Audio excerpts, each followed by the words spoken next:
Recording in progress. It's the voice recorder. So when she does the minutes. He's in next door. So, should be soon. Oh, it's terrible. I know. What's the name? Yeah, that's good. Just want you to know. I want to make sure. You'll be there in person. Okay, yeah, I think he's Laura's coming. gonna Oh. go. Doug, Yeah. the chairman. Laura said she's gonna be attending. No, I didn't. Yeah, we can accept those days. Okay, we'll call the meeting of the Heights District Water Board to order, and just a couple housekeeping items. During the course of the meeting, the public may be heard before a vote is cast by the board. The president will acknowledge public members, and once the motion has been made, and then you can give your input. Please stand, speak clearly, identify yourself by name, and limit your comments to 2 minutes. Each speaker will have 1 opportunity to speak on any agenda item. Once the public comment period is over, the public may not provide further comment or ask additional questions during the remainder of that agenda item unless specifically requested by the chair or presiding officer of the meeting. We'll start the Pledge of Allegiance.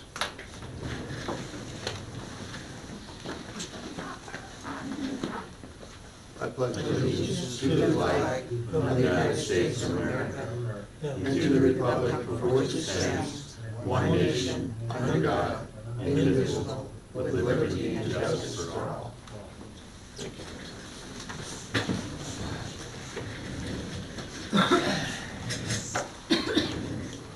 Secretary, you take the roll call, please. Frank, Here. Tom, Here, Doug, Here. Ming, Here, Jeff, He is on. and Laura. We're waiting on her. that's what she said, so, Must be in that big New York. I'm not sure. All Yeah, I think we can include Laura as being present. If she does not come on during the meeting, we'll have to strike her off. So, Oh, she needs the text meeting number. here you go. There's the same stuff I sent her. Does she want to send to her email again? Yeah. We'll now take public comment on any agenda, any item that's not on the agenda. Or any comment on any item that is not on the. Pam Ellis, just to clarify for Jen, because I don't think it's happened before, the board members are not here when the meeting starts, but the minute should note Laura Drager joined at 7:05 or whenever it was, she joined 6:05, excuse me. No, I don't. Okay. Thank you. My cheat sheet. Okay, we'll do first item, approval of minutes for December meeting. Move to approve the minutes from December. Frank has moved, and second. second by Tom. Any discussion on the minutes for December meeting? Seeing no discussion, all in favor, please signify by saying aye. Aye. Unanimously approved. Move to the consent agenda. Motion to accept the consent agenda. I'll make a motion we approve the consent agenda. Well, I'll second. Yes, second by Ming. I have a question. Exactly what is or are the November payments? Those should be the bills that were What, okayed. which ones? I mean, there's so Oh. many invoices in the packet. I'd like to know which ones are the November payments. Did you do in the packet? The question is, what Yeah. bills exist? Well, there's consent item, 1, monthly prepaid, 2, November payables. What are the November payables? I think it should be December. Well, that's why I'm asking, what is? My apologies. Laura? Go ahead. Oh, that would be a typo, that'd be on my, when I switched from the old, that's one of the months that I missed changing. So it should be December payables, not November. All right, what is the December payables Would that not be the stuff that was all sent? then? Yeah, but The there was weekly- so many, which one? Is it the Susan Swinley invoice for $75? Well, all the Susan Swimley invoices you wanted brought to the full board regardless. So that's why those are posted, Well, and then, the one for November, for her work in November, clearly was on last month's agenda packet, pages 60 and 61, for $2205.50. Her bill she submitted for work in December for $75 shows the $2205.50 paid, and the outstanding balance is $75. I don't understand the November bill being in the packet, that's why I'm bringing this Just- up. I'm trying to understand what we're agreeing to pay. Are we paying the November bill twice? I just want clarity.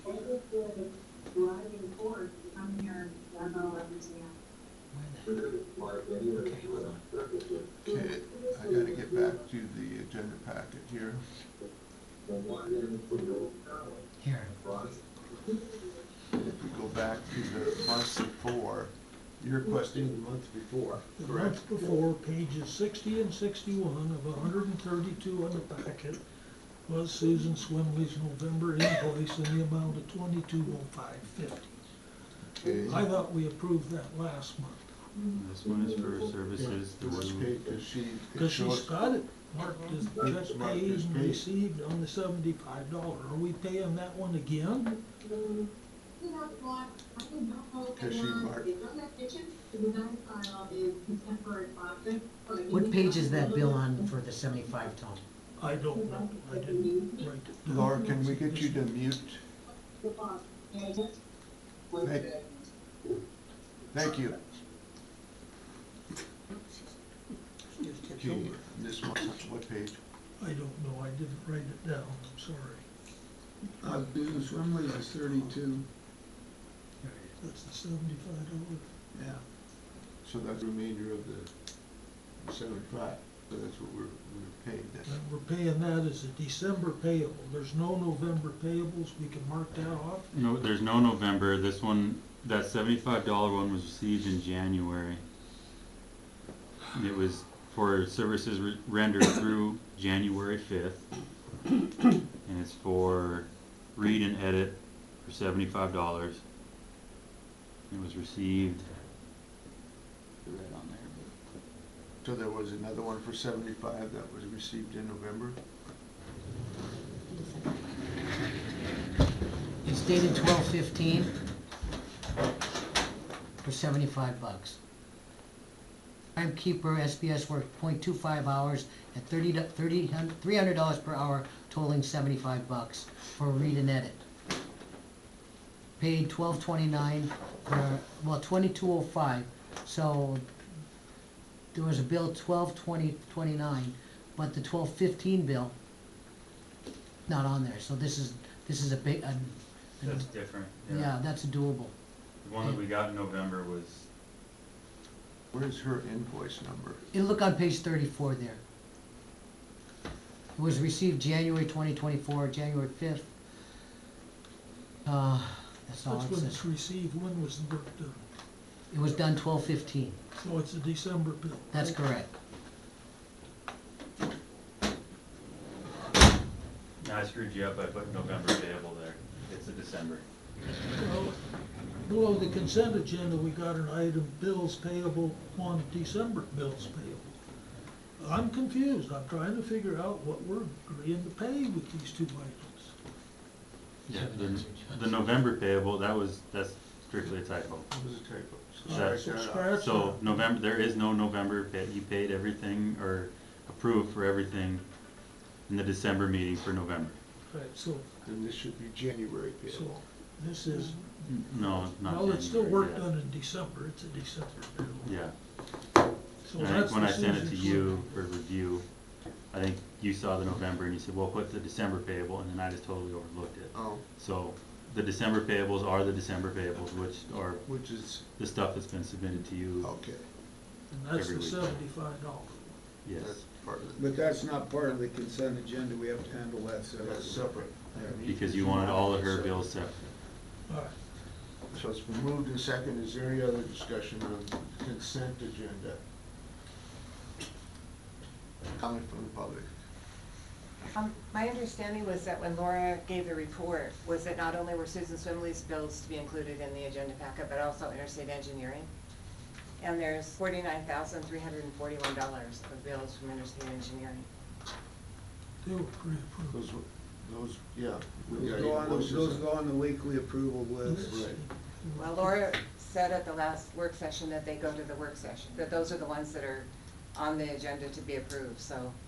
Right, they're on the bills payable for December. The monthly But she prepaid linked it to bill. Susan Swimley, so, I mean, when you're. Hers, Susan Swimley's bill, as well as any bills that we received during the month are being approved for right now. Okay. Yeah. This was kind of our first attempt at whittling down the ridiculous length of the agenda packet. So if some stuff got omitted or missed or whatever, it's one of those things that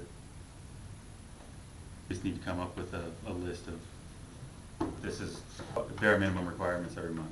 Yeah. Any other discussion from board members? If not, all in favor of approving the consent agenda, please signify by saying aye. Aye. Opposed, same sign. Point of order, Yes. I believe on teleconferences or Zoom meetings, people have to vote on video. So, Jeff, I know you're done eating, just. He just voted. Yeah, I know, but we have to see his You face. gotta see his face. Oh, Oh, you're ugly. We didn't wanna see that. and Laura, would you cast your vote? She did. Okay. Yes, he did. See your crayon face there. Okay. Moving on to bills payable for December. I move we pay the December bill from Susan Swimley for $75. Second. I'll second that. And Laura second. Any further discussion? Are those pre-approved? No. Pre-approved was up above. Number one. Word contact, members of the public, seeing none. All in favor, please signify by saying aye. Aye. Jeff? Gotcha. Aye. Unanimously approved. Managers report, Josh. Okay, so emails. Is everybody, I know Ming hasn't got his, and I don't think Jeff has got his lined up yet. Is there any particular issue that needs ironed out with those, or just I'm just looking forward to Haven't. killing the other account, because haven't had his? I'm getting stuff sent, that some of the stuff's coming there and some's coming to the other one, so. Okay, I just need to know if you need any other technical assistance, because I have a closeout meeting with Jesse on Friday. So if there's any stuff that you need, Jeff, or you need, Ming, let me know tomorrow, and we can get that. Go ahead, Doug. I will move it to the top of my list. I dragged a lot of work with me down, and it just hasn't been on the list, but I'll Okay? get it done tomorrow now that I've got a deadline, thank you. Number 2 is the interstate. Yes.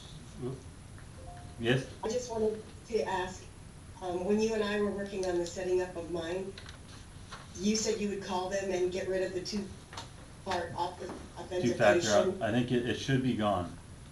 Okay, and that's for everybody? Should, yeah, it should be Okay, turned off. And I think if you go to sign up for it, you can just, it'll ask you, Jeff, if you want the two-factor, and just say no. And it'll ask you again, say, no, I'm sure, and it should just kick you through to the next steps. Hopefully. Interstate engineering, the PER update, that was all included. I had myself and Clay went down to the interstate engineering office and had a meeting with the team there. I sent you guys all a copy of kind of the update of what's going on with everything. So I don't know if you guys have any questions as far as the engineering stuff goes, or was that, did you like that format, did you not, is there, maybe this one? That one. What does PER stand for? Professional Engineer Report. I know, seems dumb, but it's a requirement with DEQ and EPA to have a report on file so that you can qualify for grants or even get your project approved. So it's a necessary evil. Okay, I was trying to figure out where that PER came in. Yeah. Being this came from an engineering firm, and I'm going like. So, and then that's where it kind of, there's a little bit of confusion there too, because we have two PERs going at the time. We have Task Order 29, which is the district-wide PER that has to be done, that they study and look at the entire district as a whole. And then we also have a project-specific PER that tailors in with Task Order 28, the Northwest Transmission Main. So there's two of those that are being done.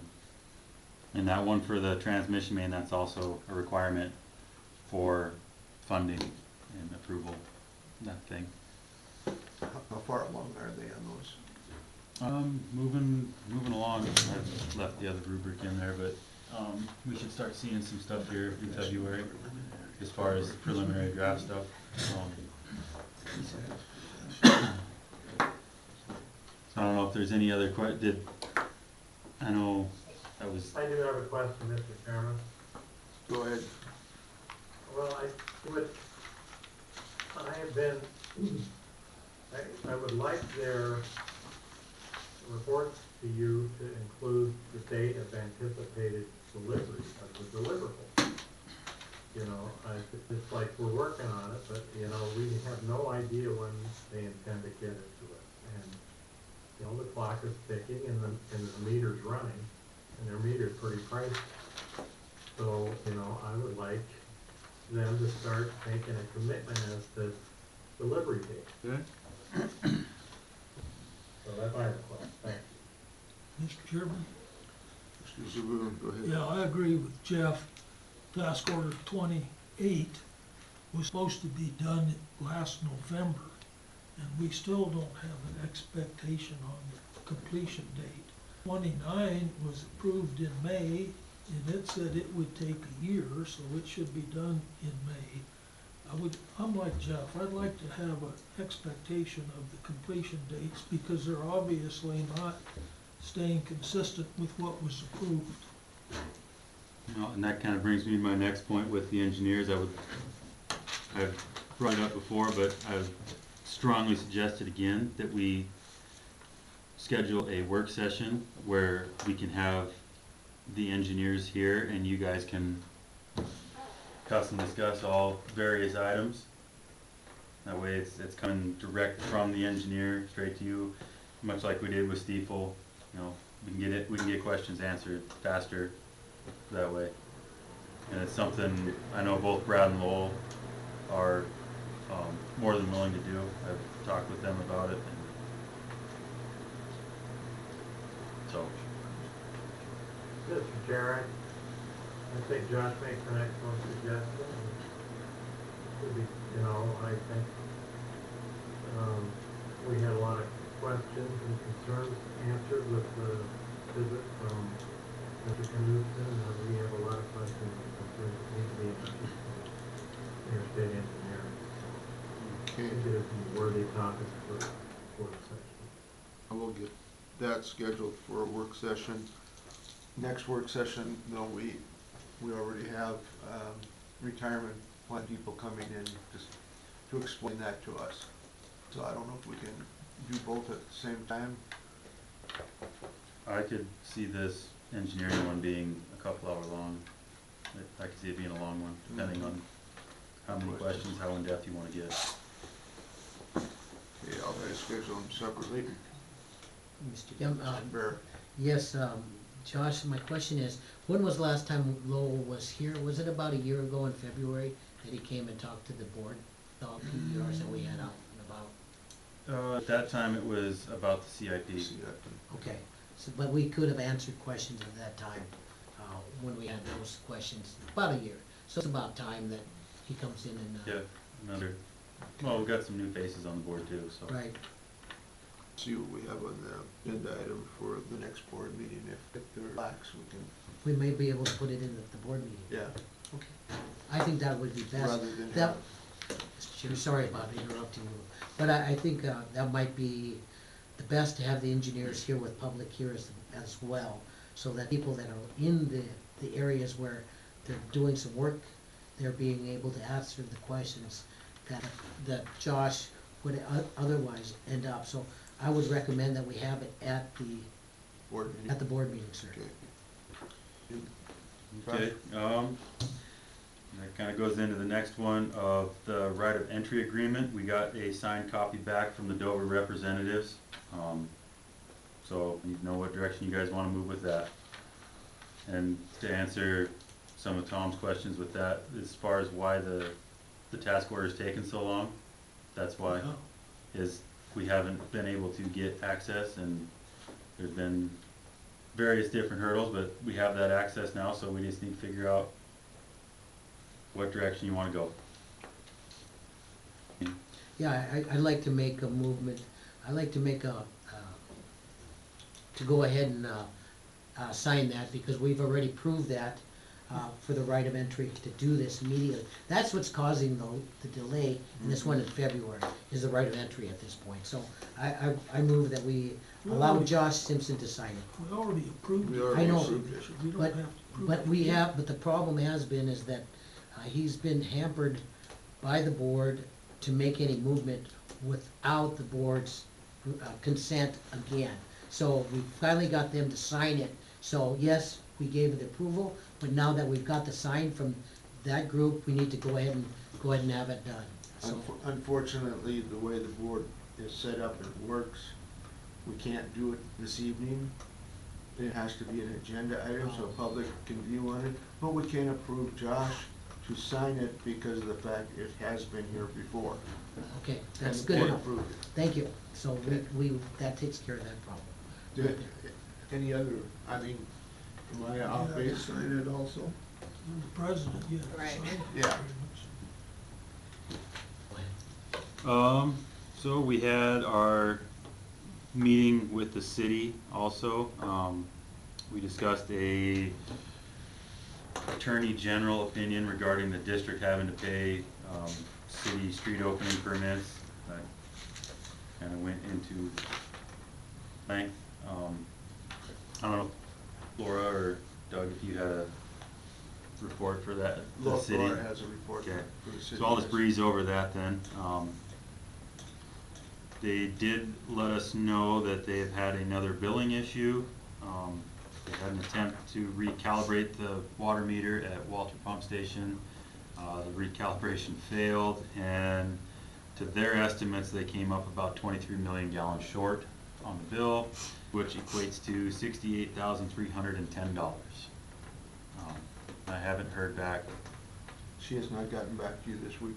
No, I haven't heard back on any of that. Wait a minute, how many gallons short? 23 million.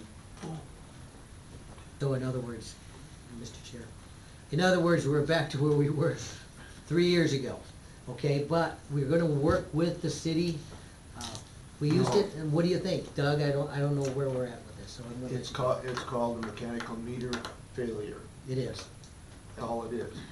And they notified Josh. immediately, Yes. yes. And so we're working with I was at the meeting, we're working with the city to resolve the issue. So we've got a recalibration on our end that will come fairly close to what the city has. And we're not gonna go into another $3 million. No. Okay, question. sir, Tom? So, this billing error, It was a metering error, right, not a billing error. but when Metering. one of our customers, like my meter, goes haywire and doesn't read, you come out and change it, you estimate the reading. What are we gonna do here? Are we gonna accept the cities, or are we gonna work with the Josh. city to come up with an? Josh has worked through a scenario where he has estimated. The city likewise is supposed to work through it, and then we'll see where the two meet. Josh, the city has 1 meter there, but they know the total gallons for their section up here. Yeah, that was the information we were given. They know, evidently they know what has left the treatment plant, and they know what has gone to Fox Reservoirs or to the city section. I don't know if they have a meter on that as well, or I don't know. But they were able to guess or calculate their estimated loss, and I just kinda went back on what we sold. So where do you come in? When you look at what was sold, what is the shortage? Are you close to them then? About 22 is what. Laura, did you have any comment on that topic?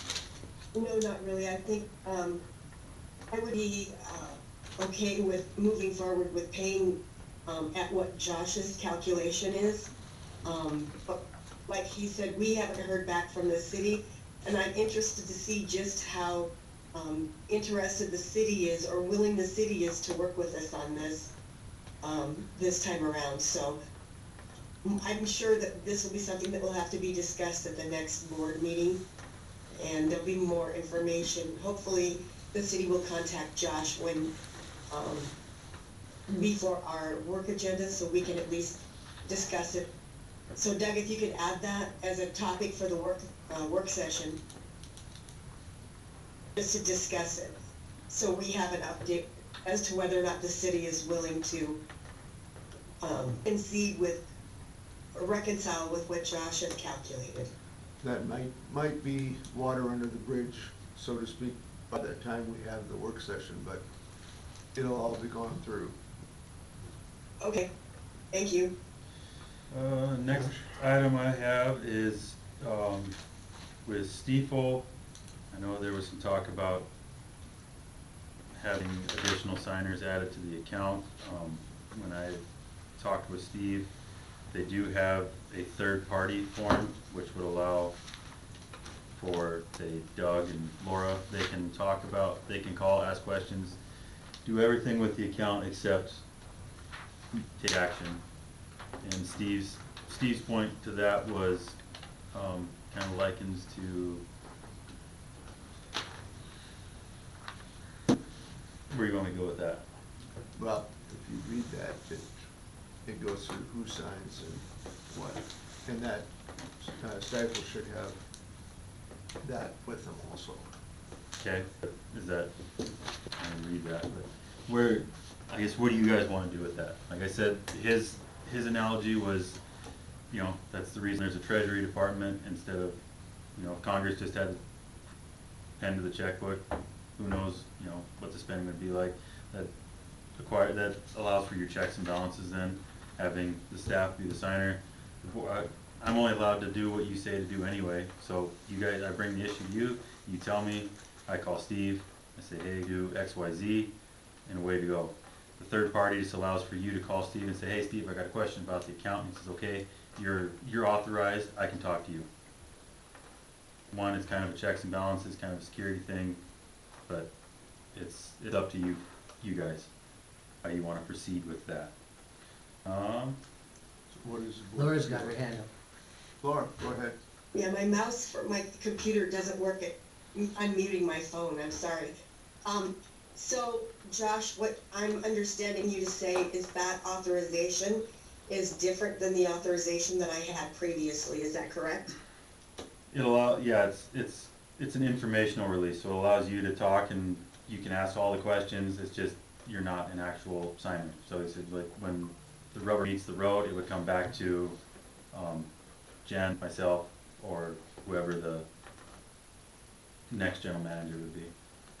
Okay, so right now, my only concern, Mr. Chair, is if Jen and Josh were both out at the same time, and the board voted to take action, that would not give us the opportunity to make the investments that we might want to take. So I'd like to have some more discussion on that. Okay, I think we need to have someone from the board that is able to take action. And I'm not suggesting that it needs to be me. I have some reservations simply because we have a situation where we have a different, opportunity to have a different president of the board every year. But I'm concerned that we need to have someone from the board that can give direction to the Stiefel, not necessarily in adverse to what Josh would provide, but right now, if Josh and Jen were both gone, and we voted tonight to make an investment with that informational form only, we would not be able to execute that investment. So I have some concerns. understandably so. I really think somebody on the board should be able to do that, whether it's Laura or other board members. Frank, go ahead. Thank you, Mr. Chair. That's what I would recommend is just manager and then one person on the board, and it must all be the president because all the other paperwork has to be signed by the manager and the president, right? And I don't know why that would be any different. Yeah, and I think, to Frank's point on that, the vote will still come to the board on any investments that we make at that time as that goes, but it just gives us another check and balance, with, somebody on the board to be on top, and I think we've talked about this a few times already. So I think it's a good thing that, yeah, one member of the board, and most likely, like Frank said, it should be the chair. I don't know if this is appropriate now or under the treasurer's report where we do have stifle statements. But last month, we had a CD mature and we put it in sweep account. That brings our sweep account with stifle right up to the FDIC max for insurance. February 5th and again on February 7th, we have 2 more CDs coming due for another $500,000. We don't meet again until, I think it's the 20th of February, somewhere in there. We're gonna have a ton of money sitting in the Stiefel sweep account next month's meeting. How can we arrange it so that next month we can invest that money rather than just talk about it? We need the stuff to be done in advance, not later. We don't need next month at this time say, oh my God, what are we gonna do? We need quotes and ideas of what we're gonna do so that it can be done next month. Am I wrong, or are we doing this already? Go ahead. I thought that's kind of what we were trying to emphasize when he was here is, he's managing our account. You tell us what you got, you tell us where you're gonna put it, and we give you the okay. And that can just be by the signers can give that okay if it happens between meetings. We shouldn't be managing the money. That's what we're paying him to do, is to manage our money, and he should be putting it in the best places that he can put it. Jeff? Mr. Chairman, board members, we've got a couple of sweep accounts. We've got one with Stiefel, and then we've got another one with First Interstate Bank. The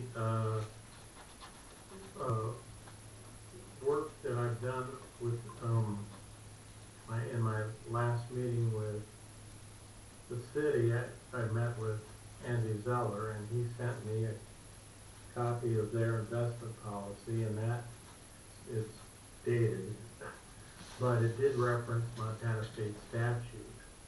And the short-term investment pool managed by the state of Montana is available to all local governments. That local governments are defined as counties, cities, and districts. We are eligible to participate in that.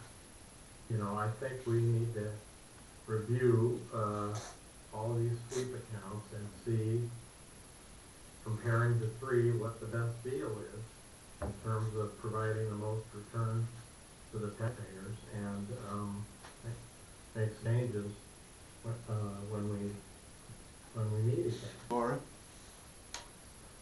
I think that That's a good idea. The sweep account at First Interstate Bank is a different type of account. It's tied to our checking account, and it allows the bank to sweep any balance over $1 out of our account each day, and it's allowing us to gain interest. So I don't think that one should be included in any kind of an investment portfolio, because that's really just basically our cash on hand. I'm open to review the investment policy from the city. My concern is that I would not feel comfortable investing any amount of money with the STIP plan if there's the possibility that that money could be lost.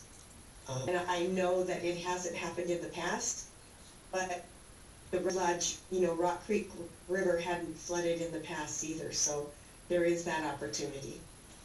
Just my 2 cents.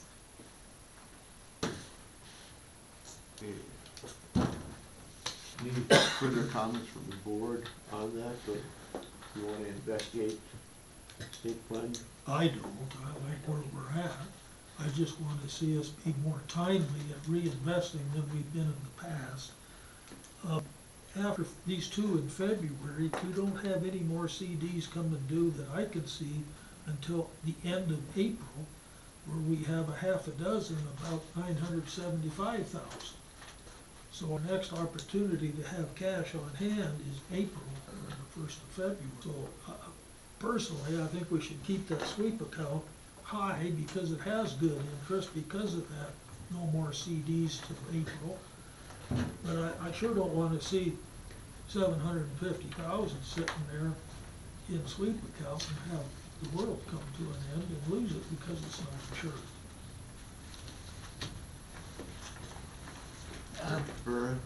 This question is to Laura. Were you gonna bring up that the sweep account today and have that approved for, investment by Stifel then today, Laura?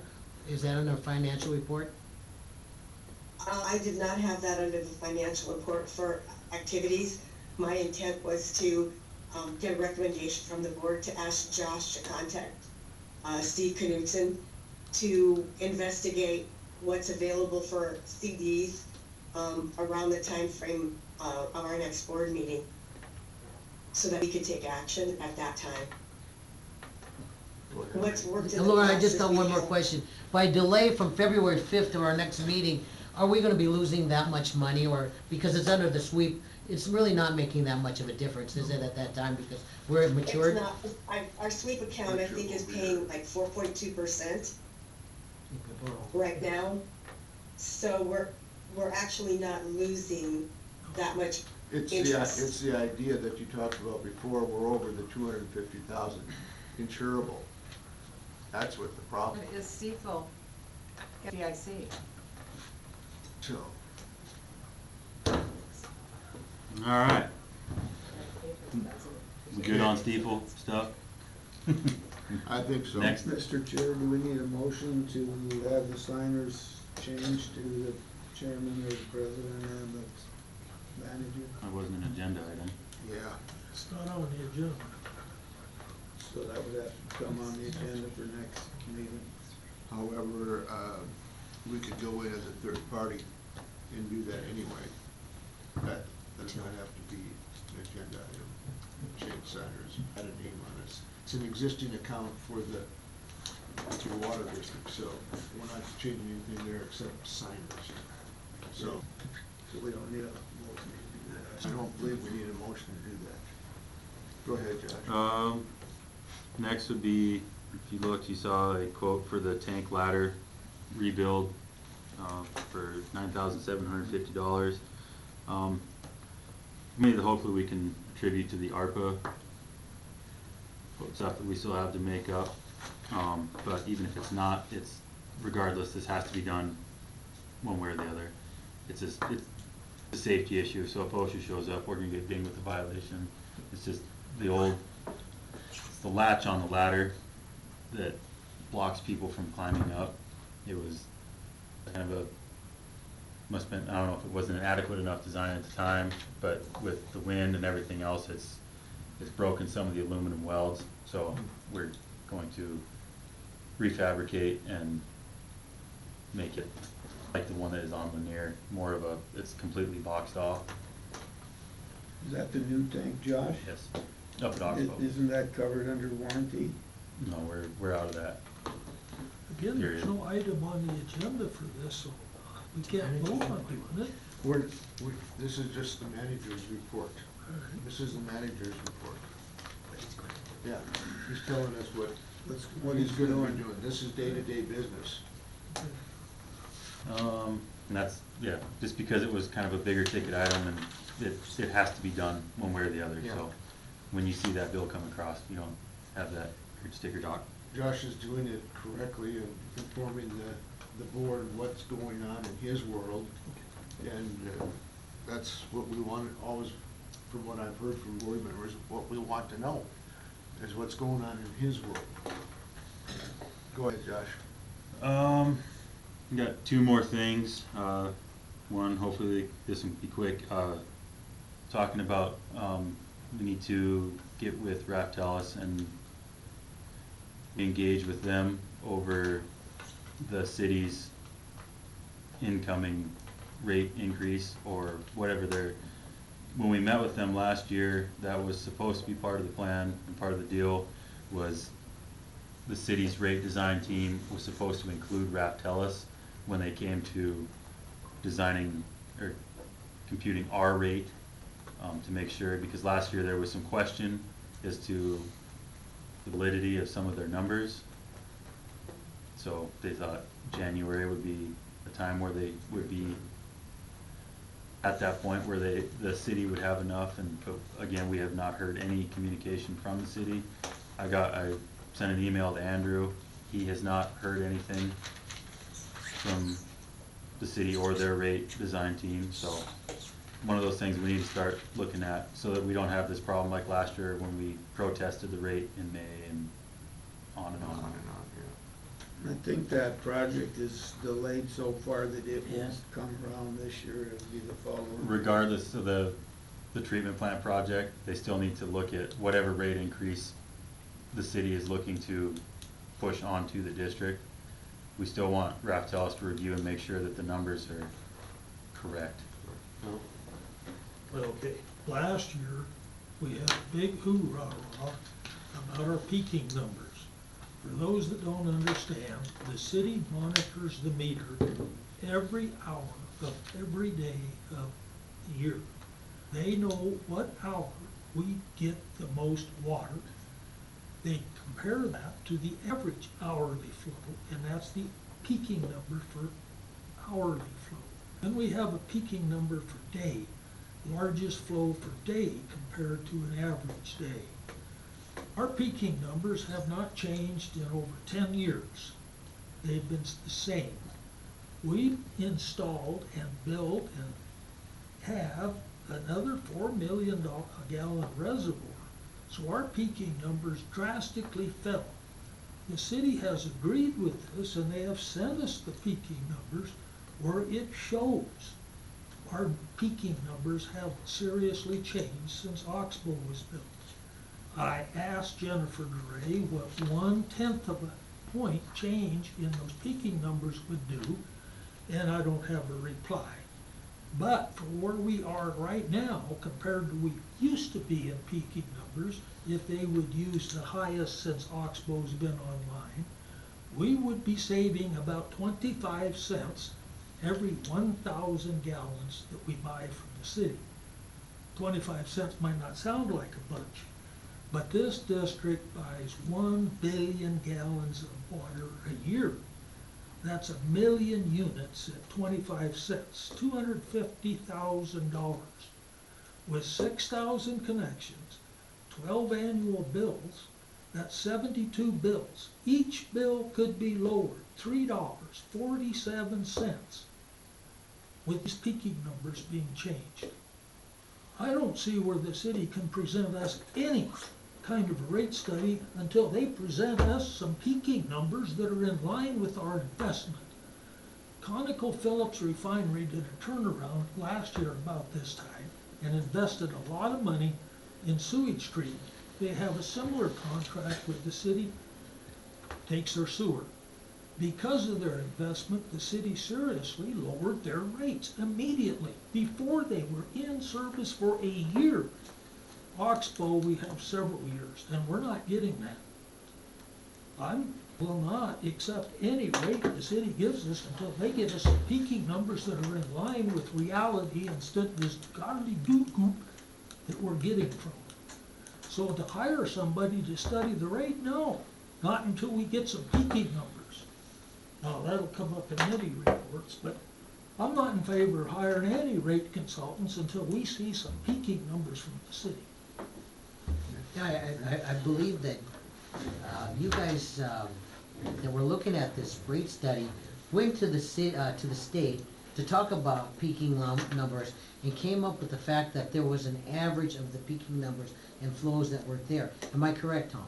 Well, I don't know where you got that. Yeah, The because I numbers know the that when city you gives guys- us- Let me In the just- chair, please. Thank you. In the Because chair. when we talked about the rate studies that Director Frank came up with and Tom and you, and come up with your new numbers compared to what Ralph Ellis, because Ralph Ellis told you those peaking numbers were already included in their report, correct? Am I correct or am I not? And then when you came up with your numbers to change the rates that Ralph Ellis came up with your numbers, you went to the state of Montana and they told you those averages were already put into the peaking numbers already, and you agreed with that, from what I understood. Am I right? Tom? The peaking numbers in our rates are our customers' peaking numbers. I'm not talking about our, this is the peaking numbers we have in the city. The city is in charge of that, Okay. and the city does not average it. Jennifer DeRay sent us a chart of year by year usage and peaking numbers. Josh? That was supposed to be quick. It was just a reminder that that was one of the things that we talked about last year, was having Ralph Ellis review the city's report to make sure that was, and that was one of the major concerns that, yes, Tom, you're correct. That was one of the major concerns, was where they were getting those numbers. But there's that. And then the last thing was the board payment. I know there was some questions about why there was a double payment in December. And it's because the board was paid, like, your December payment was for November. And then, so Jen could do the 1099s, you got paid twice. That's a holdover from when they used to do paper checks. No, they used to print out the paper check and then give it to the board members at the month following. Everybody does the direct deposit anymore, so we could probably change that, and as long as you're here for the meeting on Wednesday, she can send it off on Friday. So then you don't have this problem of a double billing in December. Does that make sense? Is that something that's agreeable? So we don't get a bill for, we don't get a check for January now? It's gonna be January, let Jen answer this. So you got paid in December for January, Right, so so you my, will my not check for receive- January was in 23, and it doesn't show up on my 24. Right, because it was work done in December of 23. You only got paid a month late because that was the way they used to do it with the paper checks. They all had to sign them and bring them in the next month. They had to know who was in the meeting prior, so that was just the way they did it. Now, I could gladly pay you 2 days after the meeting, so that way as soon as I know who's at the meeting, I can pay you 2 days later, and then it's all done in the same month that you did your job. So. But let me ask- currently, you're getting paid a month late. Right, so that, we've been paid for November and December, that's the $200. Right. Not the January. No. Yeah, Not not for this January. meeting. Right. Okay. For this meeting, you would get paid February. Unless you wanna change it. No, change it. Just get it each month. It's not have Pay it on two. Fridays, that way we're, Pay it on the Friday following the meeting. Yeah. does that work for you? We've had this question almost every year that I know of, on the, Right. what your question was, so it does come up every year. Okay, so, Just do it Friday after the meeting, the simplest, and that was easy. we don't have to go through this discussion next year. I'm done. Okay, are there any questions from the board for Josh? Seeing none, if there's no dissent. I have one, Mr. Chairman. Oh, excuse me. Go ahead, Director Esman. Josh, have you had, the board adopted in the new rates, increasing block rates to certain classes of customers to encourage conservation, and which in turn would help with the peaking rates issue? Have you had any calls, inquiries, feedback, negative, positive, with respect to that, to people I always? think he's talking the tiers. Yeah, so you're talking the tiered rate for the residential And, and commercial. and the commercial, yeah. That'd be, I think Jen and Susie have had a few, but some are, I think, tongue in cheek and some are serious, I guess. Is that a fair assessment? But it seems to be the usual complaints every time there's a rate increase. It's nothing, there hasn't been any like huge outcry, I guess, if that's what you're after. So that's kind of what I wanted to know, thank you. Yep. Okay. Any other comment on that? Manager's report will stand as is. And we'll move down to the treasurer's report. Laura. Thank you, Mr. Chair. Our December balances for our gross income account was 0, and we were charged $706.90 for that account, for the transactions in that account. Our payroll account, the ending balance was $218,728.36. Our sweep account was $625,189.48, and the interest earned on that account was $411.02. So for total checking, we have $843,918.84. The net difference in our fees and earnings was a cost to the district of $295.88. At the end of December, in our Stiefel account, our cash and equivalents was $2,854.56. The Stiefel fixed income CDs, $6,546,840.01. For total in Stiefel investments,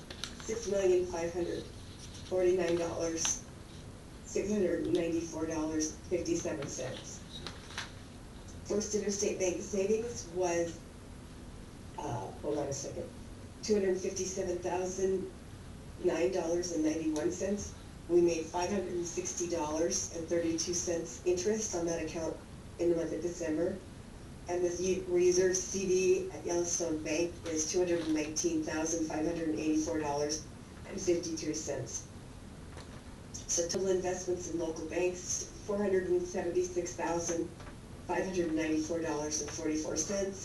Earnings of $560.32.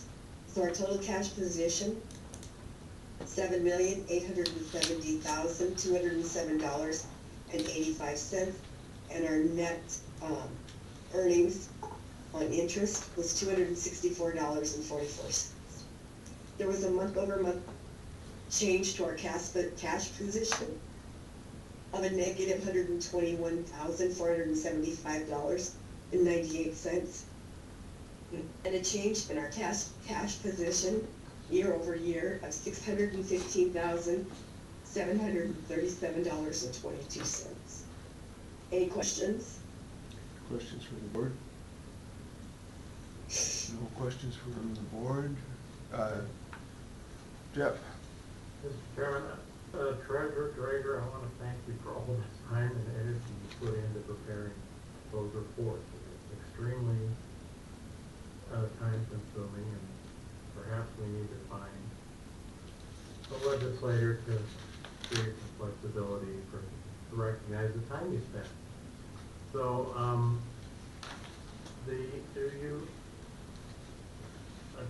I'm not sure I heard which sweep account was in the $600,000 that's the First Interstate Bank sweep account. And because these statements are ending December 31st, the Stiefel sweep account that we have does not show that it's showing only $2,854 because that money transferred after money matured after 31st of December. Mr. Chairman, a follow-up. Follow up, go ahead. Thank you for that. So, well, if the First Interstate Bank is holding $625,000 in the sweep account and $218,000 in the payroll account, the more money in other accounts, we're way over the FDIC limit there. Right. So from my perspective, there would be no difference in terms of the security of that money if we invested it, with the state short-term investment plan, which we are legally allowed to do. I would like, us to study that going forward, for that reason, because we need to be prudent, but, the state law does permit us to take, take some steps to earn greater returns through a shared pool. The money's available on 48 hours notice. And I'm not aware that anybody's been denied their money back. So I'm hoping at some point the board would take that up. No criticism of our current existing relationships. Certainly none of the hard work of our treasurer. Who can buku hours. Thank you, Jeff. Okay, Laura, committee reports, city meeting.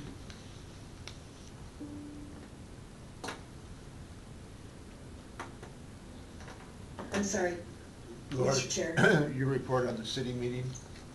Oh, my report on the city meeting. I apologize to the board and the public. I don't have my notes with me, so I will just wing this.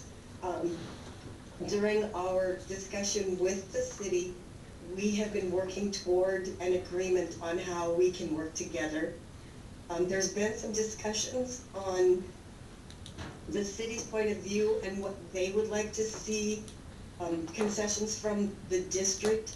One of those has to do with annexation into the city. Another one is to renegotiate our contract so that there's an end date to that contract. And, gosh, I wish I had my notes. Anyway. Limit to the amount of water. Pardon me? Limit to the amount of water we can purchase. Yes, exactly.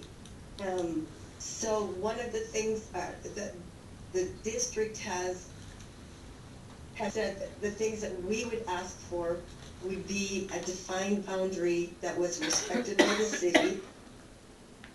And the answer that we got there was basically it's whoever gets there first, because they are not currently recognizing the district's territory, which we've had in our boundaries have been in place for at least 40 years. So that was one of the things that we discussed. We have talked in the past about the annexation, and basically what the city is asking for is whether or not someone that we brought on new service would be willing to sign an annexation waiver, which would mean that should the city decide to annex the territory that new service is in, that those individuals would not be able to protest. So those are kind of the major points. I would invite Doug or Ming to add to that, since they were also at that meeting. I don't know about you, Ming, but I think she covered 99.6%. I think that you did a very good job, Laura, on Yeah. that, and the questions that we had. The questions that always bothered me was, they would like to have a limit to the water that they could sell us in perpetuity. Right now, we're in perpetuity as to saying how much water we're out there, and they were saying, well, we might just cut you off in 2035 from buying any water at this point. I mean, not that they didn't say that, but they can actually do that, and I'm very wary and skeptical as exactly as to where we're going. But Laura, I think you put it up, that was the biggest question I had in regards to that. And of course, the boundaries, that they wanna say who gets there first, gets that, I did not agree with that. Okay, That's my report, Mr. Chair. thank you, Director Drager. Tom? Right. I see Chris Gutkowski put out his weekly city administrator's report, discussed this, and he says we come to some kind of a conclusion on the Attorney General opinion, which I think everybody's seen now. My question is, what do we do? This district excavated a lot of city streets in small areas to do repairs without a permit. Is the district now required to file for these permits and the city to come inspect them? Or do we just go from this point forward? Josh, answer that one. There was really no answer to that No. when we asked that question. They wanted to know, like, how many digs we had had since June of 2022, and then I don't know if they're planning on backbilling for those digs that we did, but that was, yeah, there was no clear answer given. No. Go ahead, Meg. And when it came down to those numbers in 2022, the amount of permits directors would have been about $2,000 that they could possibly make us pay for it. But according to that attorney's, it really didn't answer the question. I couldn't find it in there, that's why. It wasn't really, what it really came, so there's still questions on that, and I guess, and Doug, Chairman, Doug, President, the way we were looking at is, let's work with the city rather than fight them to get this right, and they're willing to look at this. And because we're gonna get into heavy negotiations here in the next 3 months in regards to what that rate's gonna be in the future, and everything else that's gonna happen with the Northwest Bypass. So, we still don't have an answer. Is that pretty much the way you looked at it, Josh? Okay. In the Attorney General's opinion, the first sentence of the whole thing, and I'll just read it verbatim. Municipalities retain the right to require permits from a water district which contracts with the city for water for excavation of city water lines in city streets and right-of-ways. Oops. We don't excavate the city's water lines. Right. You know, So that ain't- that's a first sentence in this. And it's not. It didn't make sense. Yeah, and then, on page 3, on P13, however, the power to regulate public ground rests with the owner, and the excavation may be made without the permission of an authorizing officer. I believe they forgot may not be made, rather than may be made. They forgot the little word not. So it has so many errors, I don't, but, Well, that's why I was asking, because I couldn't read it and understand what was going on either. They didn't even understand. I will contact the Attorney General's office and, I have a follow-up. follow up with, On the city administrator's report, he says that we discussed the Dover Ranch development being served water directly from the city. Sounds like there's a concession made by the Heights Water that the entire Dover Ranch subdivision will be served by the city. It says they discussed it, but it's, No, sir, that was brought up, and I was pretty adamant that that was in our service boundary, and it's been respected for however many years, and the so the city, city drew the line with the PSC back in the late 70s. Because that's what they wanted as a boundary, and now they're saying they're not gonna honor the boundary they we were drew. told they didn't know the boundary existed until we started having these meetings. But we've got all of this record through the PSC and the Montana Supreme Court documenting that it existed this way. you don't know though if you don't look. it's, you know, hats off to, the management here, they do look. Okay. Move to old business. Jeff, you have a resolution on review of task order 28. Director Esmond? You're muted. Still muted, Jeff.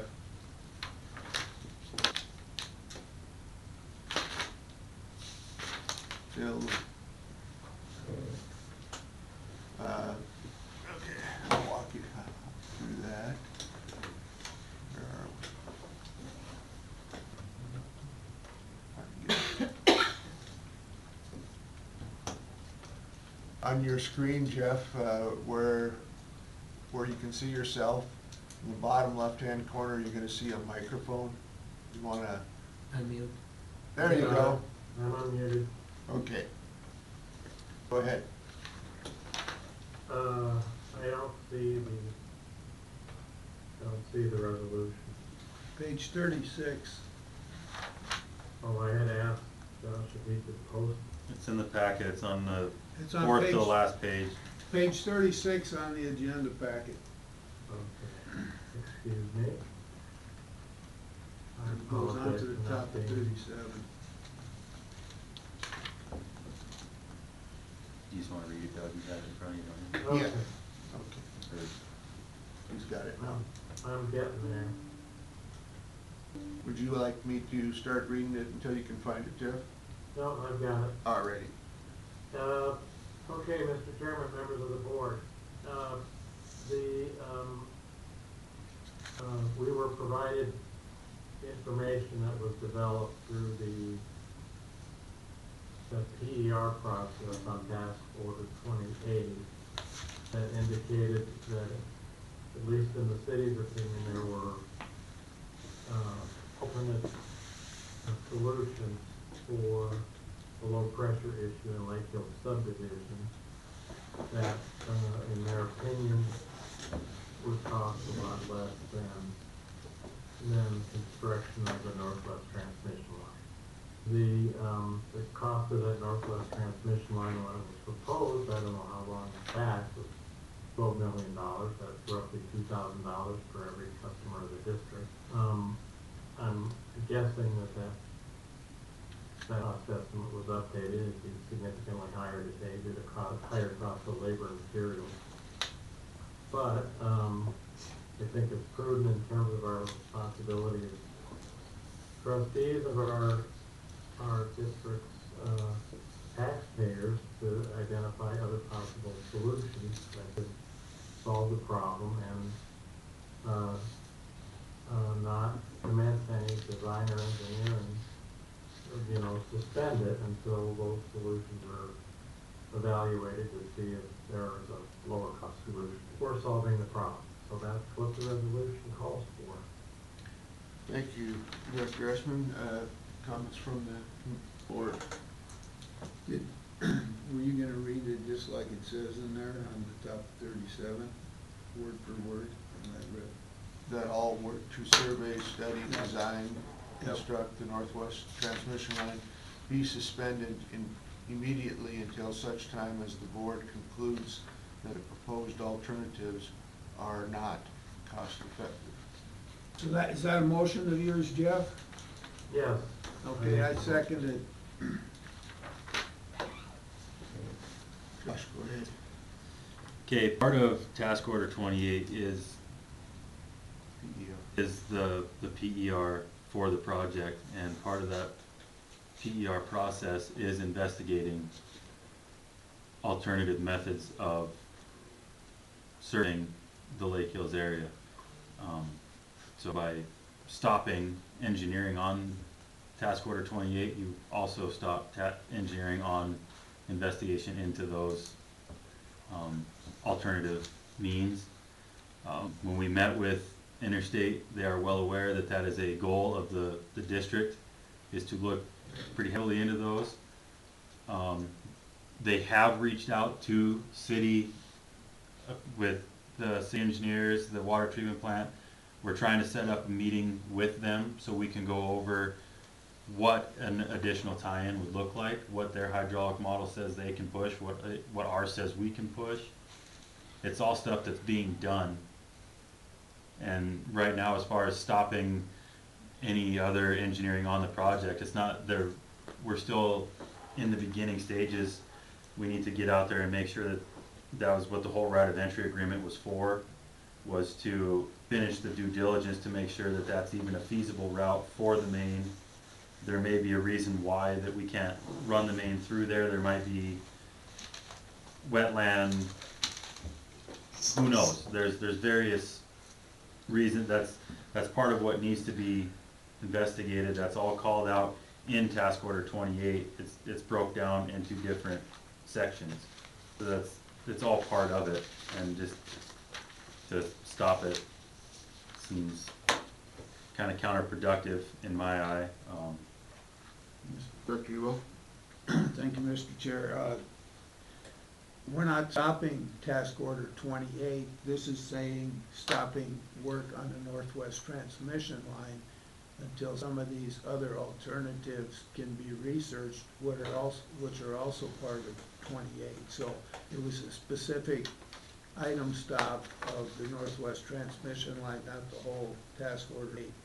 Correct, and right now, there's not a whole lot of stuff we can do with the weather on the transmission main anyway. We can't get out there to do core samples, we can't do the topography and stuff, so they have shifted focus until weather clears to this specific portion of the task order. So, I just did like, follow up. Go ahead. So, Director Essman said that it's $2,000 per customer. And so I took the $12 million and amortized it over 20 years at 3%. That's $11.09 a month added to everybody's bill. That's bigger than 6,000 customers. And if you spread it out to 30 years, it ups everybody's bill by $8.43, 30 years. That's a lot of money. Yes. Laura, you had a comment? I do, thank you, Mr. Chair. I appreciate that Frank has done some work and that Director Essman has calculated it be about $2,000 per metered customer of the district. But I do believe that if the transmission line were to proceed, the district would gain a significant number of customers. The area of Dover Ranch that the city has targeted to provide utilities to is a very small portion of the overall acreage in the Dover Ranch subdivision area. I think for us to actually stop moving forward with this is premature. And secondly, because engineering seems to move fairly slowly, we've been talking about this for quite some time, and that we just got the permission for right of access. So I think that it's truly premature to stop this. And I think it sends a message to the city that we're willing to give up. And it sends a message to the Dover Ranch people that we're not interested. And it sends a very clear message to our engineering firm that we really don't care what they think. So I'm totally against this resolution and this motion. Thank you. Thank you, Laura. Director Barron. Yes, I think Laura spelled it out quite succinctly, but remember what the city said. Whoever gets there first. We suspend Northwest Transmission Line. They're gonna say they've got their lines in. I don't care what the Heights does. We're done. This is to suspend something that we've been working on for 6 years, because we just had the engineering report and we just got a right of way to that area. We've got to continue. We've got to continue to keep going to see where we're at. To suspend it for what? Another year? You didn't put down exactly how long you want to suspend this for, until you feel it's necessary that we get that? I think we need to just continue to go. That's all. That's what we've been fighting for 5 years, and the people that have been up in Oxbow, why we've done the tanks, why we've been there to make sure we can supply the heights with water with what we have.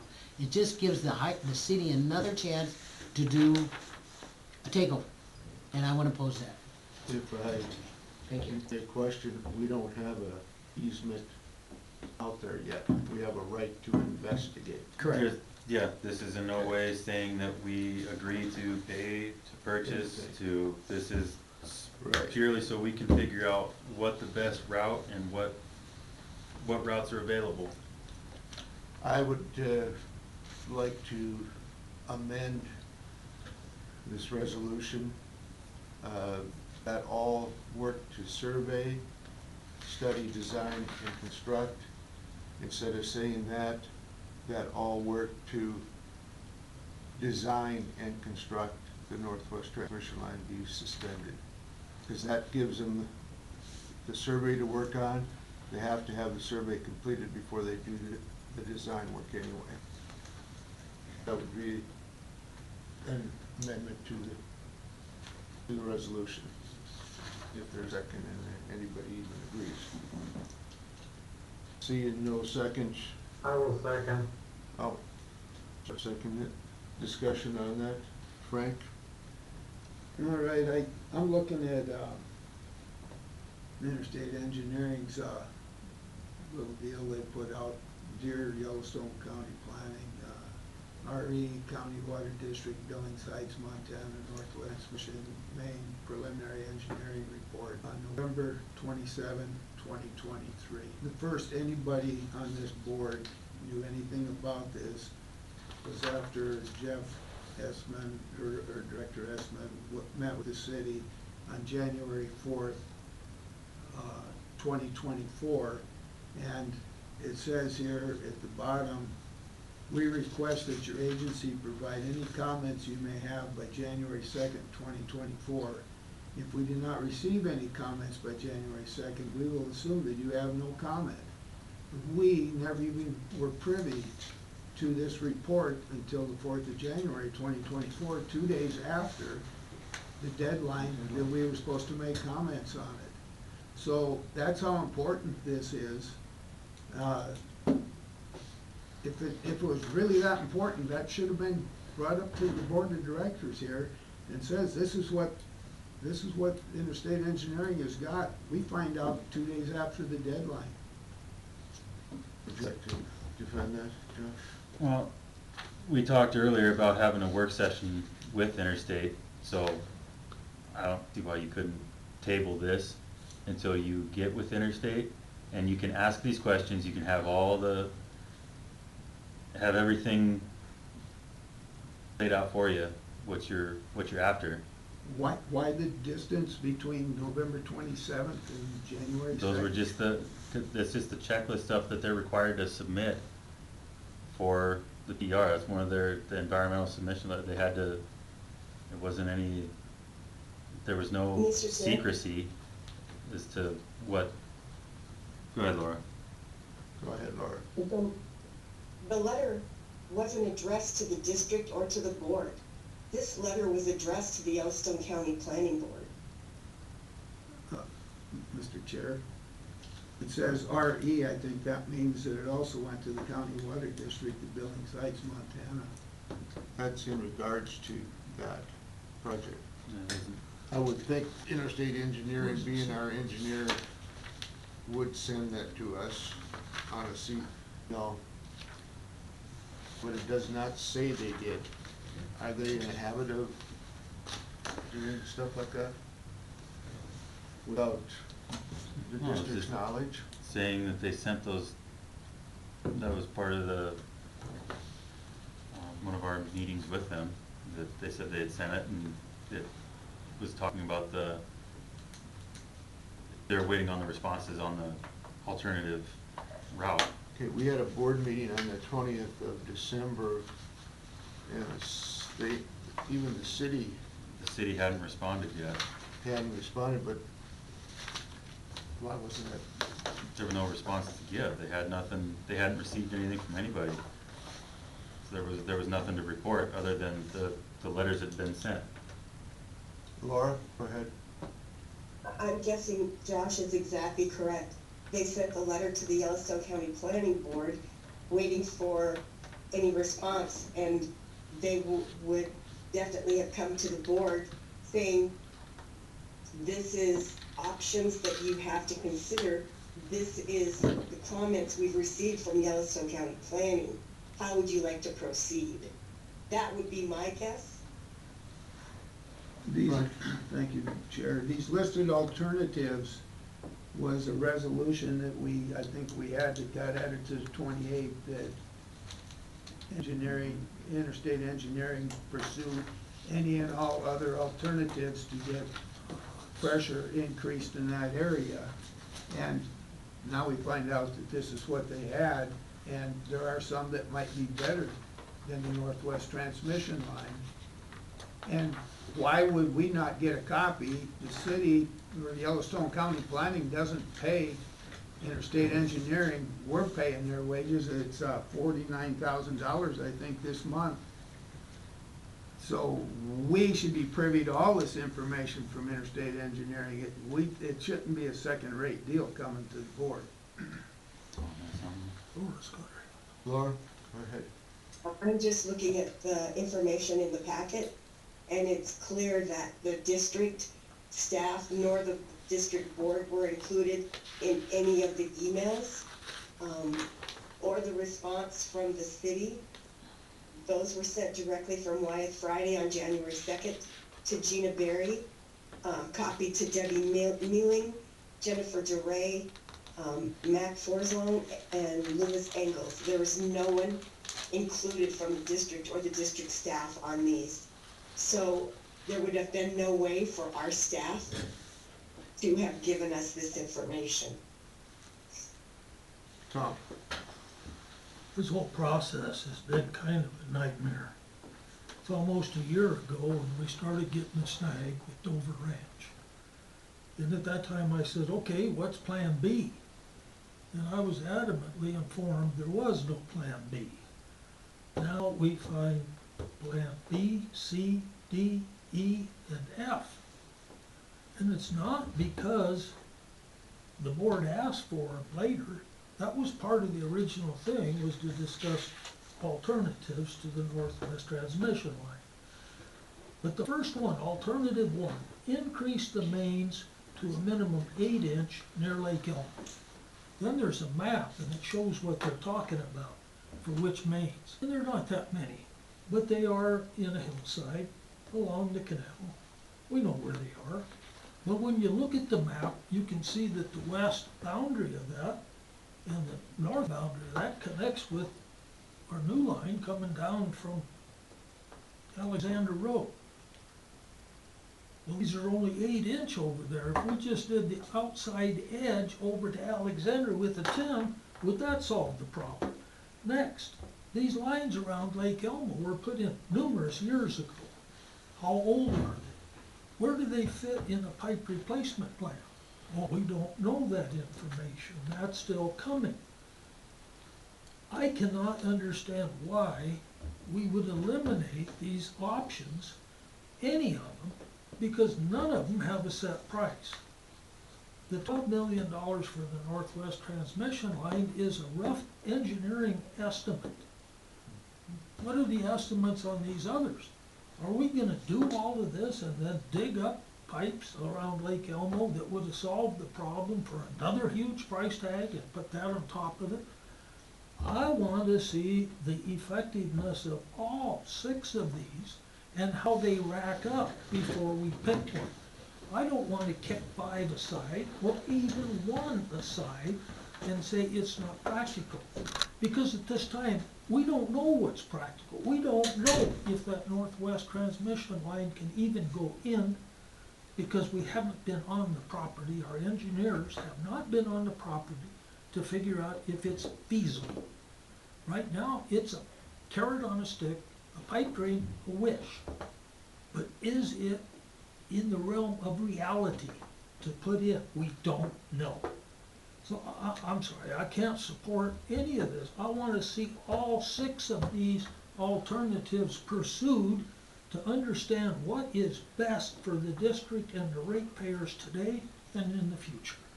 So I can't support this. Mr. Chairman, are we discussing the amendment? Yeah, The amendment was to strike design and construct. So that would, Mr. Chairman, that would permit the survey to keep going on and the study Right. to keep going on, correct?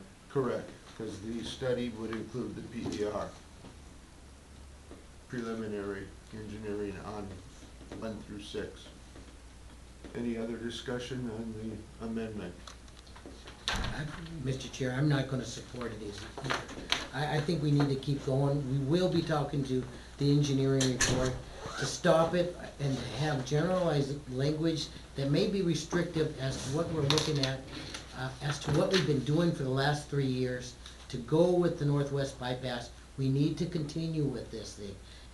To try to restrict it under some other language will just gumble up what we need to do to move forward.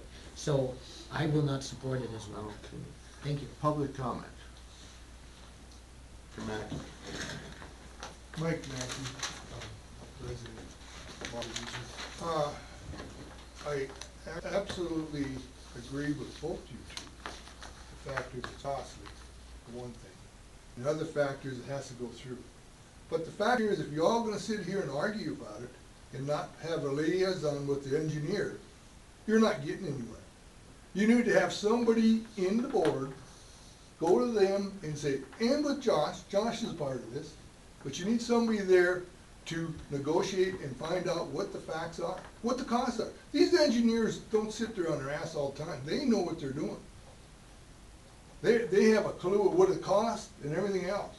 And to them to go behind your back is pure, you guys have neglected, the factor is that you need to come to them and ask them the questions. Because if they go to the city, that's going right behind us. You need to have somebody on this board that's, and with Josh, to go in there and put the facts to it. That what's gonna cost? What is this gonna cost us? Thank you, Mr. Mackey. Ms. Ellis.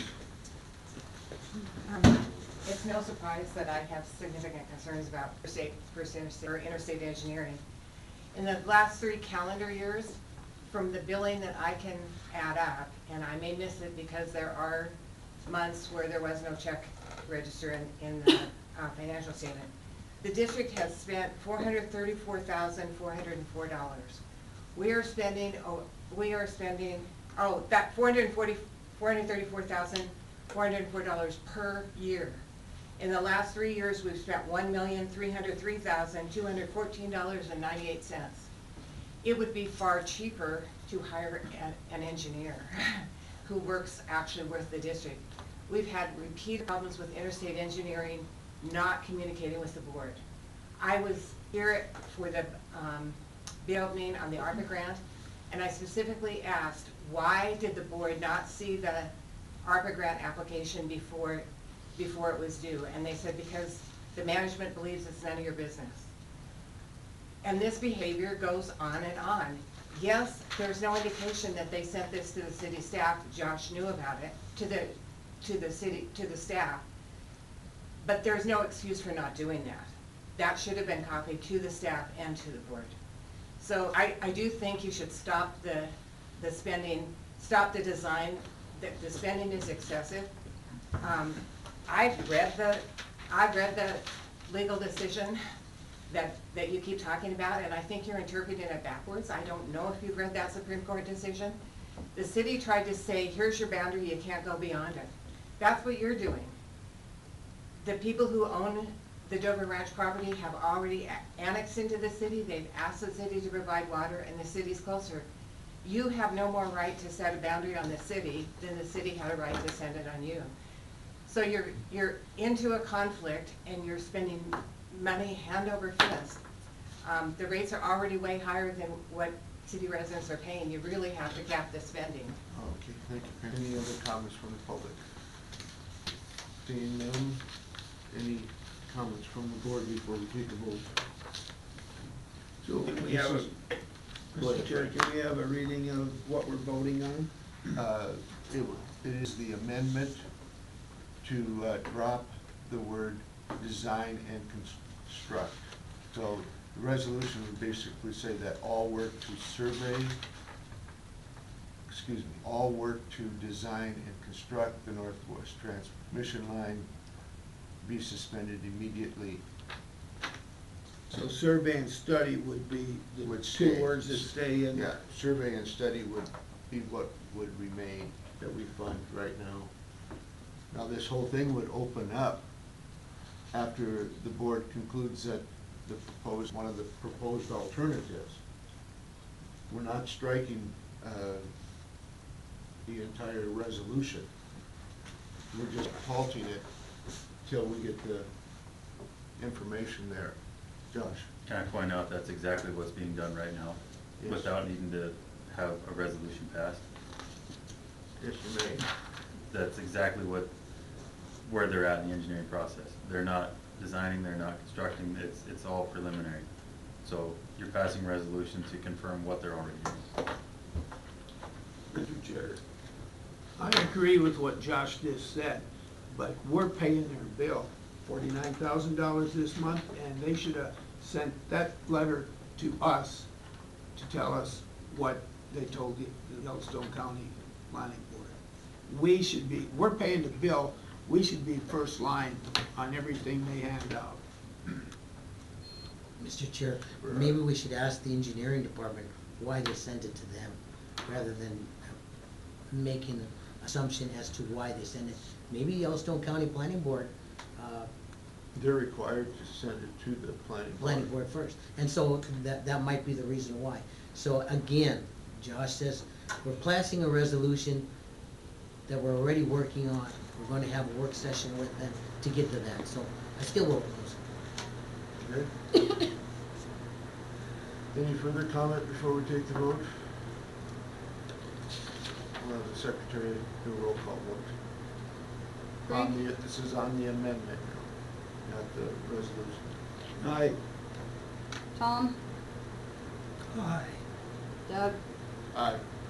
Ming, Nay, Laura, Nay, Jeff,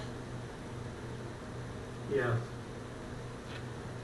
Resolution passes 4-2. Now we will go and vote on the resolution. Again, roll call vote. Frank, Aye. Tom, No, Doug, Aye. Ming, nay, Jeff, Fell asleep. Jeff, your vote on the resolution? Yeah. Laura, nay, Motion fails 4-2. three. 3-3. Who was the third? One, you voted aye? Yeah, Oh. and Jeff. Dies on a tie. Can't count. Nobody got- Motion fails on a tie. This board member email been handled well enough in That says, you say you could probably skip right over that. GM's report? Next item on the agenda. Has it been handled well enough in the GM's report? or do we I need- believe it has.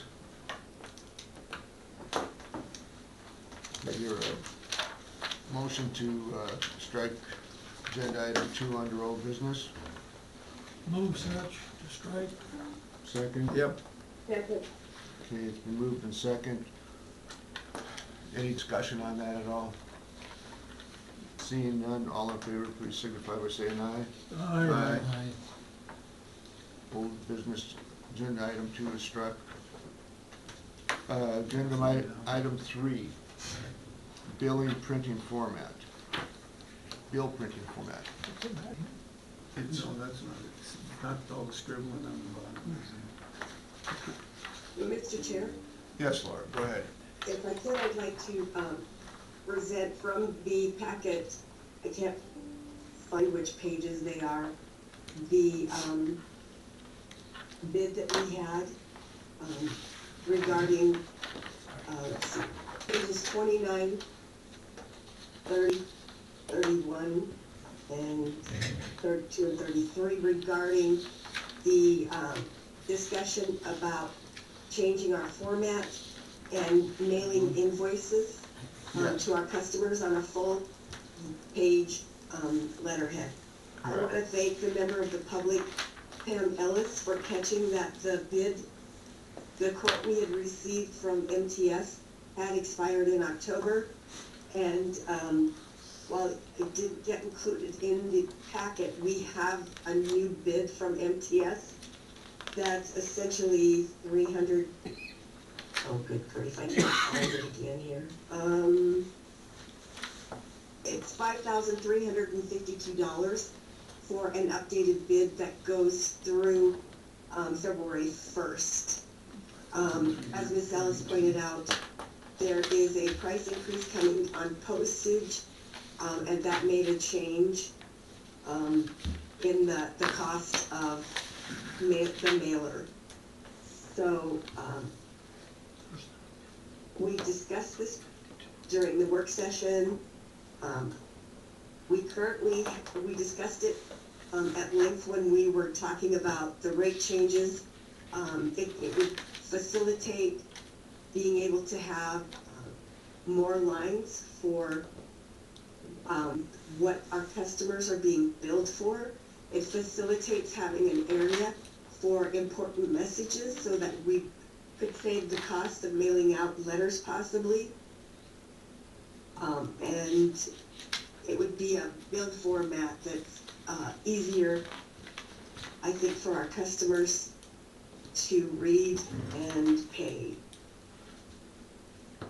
So I would like to get the board's feedback on whether or not this is something they'd like to pursue, changing our billing format to a full-page bill, and if we wanted to move forward with working with MTS, or if we would like to purchase our own equipment and have our staff internally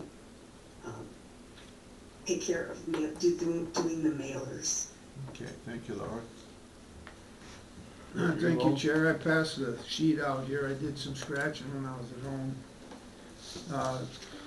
When you look at the in-house letter, there's a folding machine for $889.99. That's a one-time expense. You can't figure that in, the cost.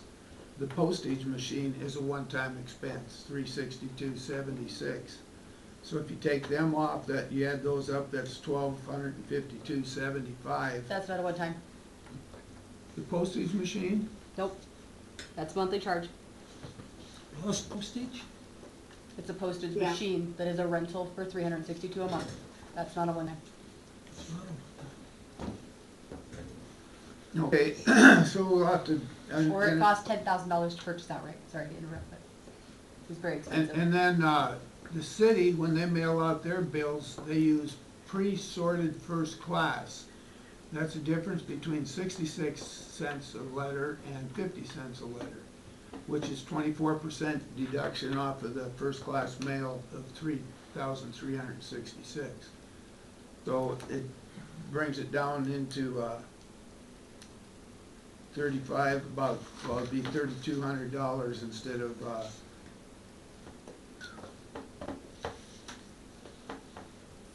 yeah, you gotta add the 362 back in then. So that's a rental, you pay that rent every month? It would be a 5-year lease, or you can purchase the machine for $10,000 outright. Jen, is that a Pitney Bowes machine? I don't remember, I'm sorry. I Okay, don't thank have you. the paper. I guess to piggyback on that, you saw a quote there from Peterson Quality Office. That was a quote for the machine. That was the folder, the stuffer. It's a new printer, copier, fax. It's all in one machine. I would like to recommend that you go for that regardless of what you decide today, as the machine that we have is old and it is currently, I think they work on it about once a week. They are also including a new laser printer for Jen's office. The printer that Jen has is old, and we were told the last time they came to service it to fix whatever the issue was, they can't even get parts for it anymore. So That's the one in Jen's office. that's And one the in, one in the fax machine. yeah, the fax machine Or is that one. getting aged out. to the point where they can't really find parts for it. And then Jen's is the one currently that prints all of the bills monthly, and it is on its last leg also. So So how many regardless, printers are we gonna buy? you would buy one, and they're gonna throw Jen's printer in as part of the deal, along with, I would say just go buy the thing outright. They still service it regardless, and it's a little cheaper than, I think the last printer, that one that we bought in there, I believe when they purchased that, it was like a $15,000 machine, so the prices have come down considerably on those. Do you have any idea how old that is? Past- That was when I first started here. I'd have to look to get an exact date, but it's been here as long as I have, 12 years. What did it cost us when we mailed that letter out for rate increases, the last one, not the, I guess it was a card. What did that cost us? That was a little different because it was on a card instead of an Right. actual letter, so the Wasn't price that- difference was, Wasn't that like $1,600? for them to print it and the postage, I don't recall the exact amount. I'd have to dig back in there and look. Follow. Well, we're looking at $2,100 a month more with this page. And for the few times we need to send a mailer, I don't see anything more on the full page than is on the card. They haven't given us anything extra. I just would stay where we are. I can't see where it's cost effective to add $2,000 a month to expenses and not give anything more than we're already giving, other than it's on a full page instead of a little postcard. I can't go there. There is a postcard size, different sizes in the postcards. So you could go to a larger postcard also, and probably for the same amount. Jen, you had a comment? Just when you said there wasn't much difference, there's, not only is there an added, complete line of how much usage you have done in the last year, because we get a lot of calls going, I've never used that much water. You'd be amazed at how many phone calls we get saying that. And it gives you a year track of how much water you've used in the last year each month. It also gives you the important notices, which currently, I don't know if you've ever noticed the important notices, but honestly, I didn't know they existed on my bill until I worked here. Had never seen them. They were mixed in with the mesh of the bill. Also, we get a lot of people that pay the top amount, the water usage charge, and not the final bill charge. This actually gives you a final bill charge line and not just the water usage line. I just got a question on that in regards to the weight. How many people in the long run, Jan, do not end up paying their bill? I mean, with all said and done, do they end up, we don't have anybody going to collections because I can't read my bill. Do we have anything like that? No. Yeah, the size of the, if we stayed and did it in-house with the postcard, have you investigated the size-wise of the postcard? I have not, but I also don't even know if our program will do that, or if my Well, your printer new would do machine. that, so, If you get a new yeah, machine. yeah. Right, but I I don't know don't- if there's that format in In the the billing program. software, or I don't, I don't know what size, if it's just letters or postcard.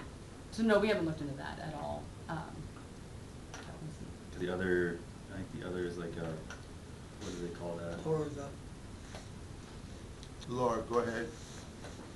So I have a question for Jen. Do we have any customers who've requested to receive their bills electronically? We do. We have actually currently 500 customers that have received their bills through email. Currently, out of the 6,000-ish customers that we have, we send out about 5,500, 5,600 bills a month. Okay, and the rest are done through email? Yep. What is the format for the email that we send? Would that be similar to that Rainbow Properties that you showed in here? The format for the email bills is very close to the postcard format. I'll Okay. send you a copy of mine. One of the comments I'd like to make, Mr. Chair, is that as we look to get more commercial customers, in the Heights Water District, we may find that commercial and industrial customers are looking more to receive electronic formats or something that's easier to scan into their accounts payable system. So a full page bill format is much easier to scan or receive into an electronic format to go into their payable system. So that's a consideration. Okay. Director Ewell. So, thank you, Chair. I added in that postage machine back in and I come up right at $4,000, so that would be about an $800 a month difference. You go pre-sorted first class, which shouldn't be too tough because most of them are 105 zips, aren't they? About 3/4, maybe a little more. And That's the that's a 24% savings just by doing that. So I would put you in right at $4,000, not counting in the piece of equipment for $10,000, but Correct. Now, on that $10,000 purchase, what is the warranty as far as, they got it listed there. they do? Maintenance agreement, that, it's included in there.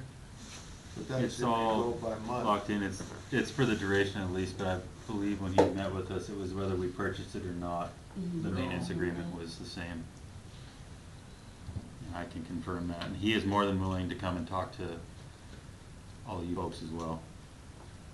Mr. Chair, Sure. in the interest of time, I'd like to table this for future discussion.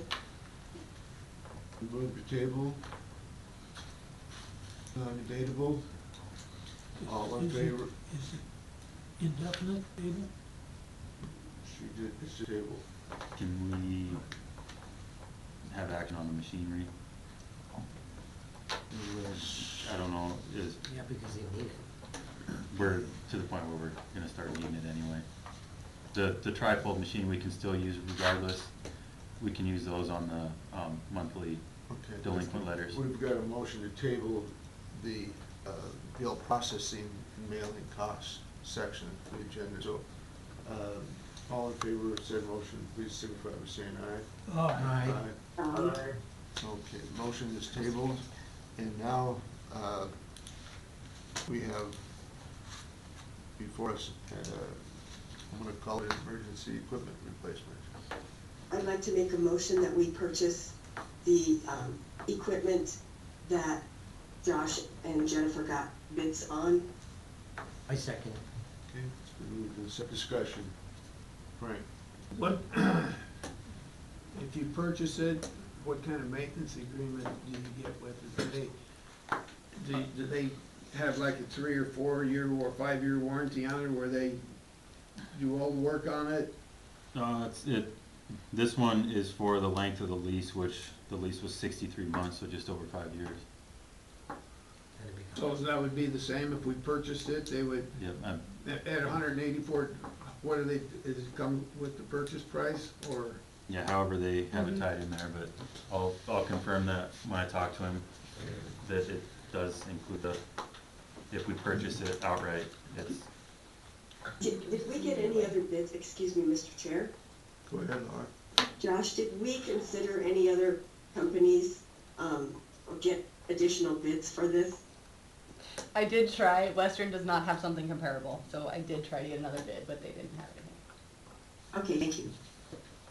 Again, I think this is a part of the manager's day-to-day operation, that it is, it's a sizable amount, and he wants our opinion on it. So, those in favor of the, This is just the printers. I've got a Two, question, buy Mr. one, Chairman. throw one in. yes.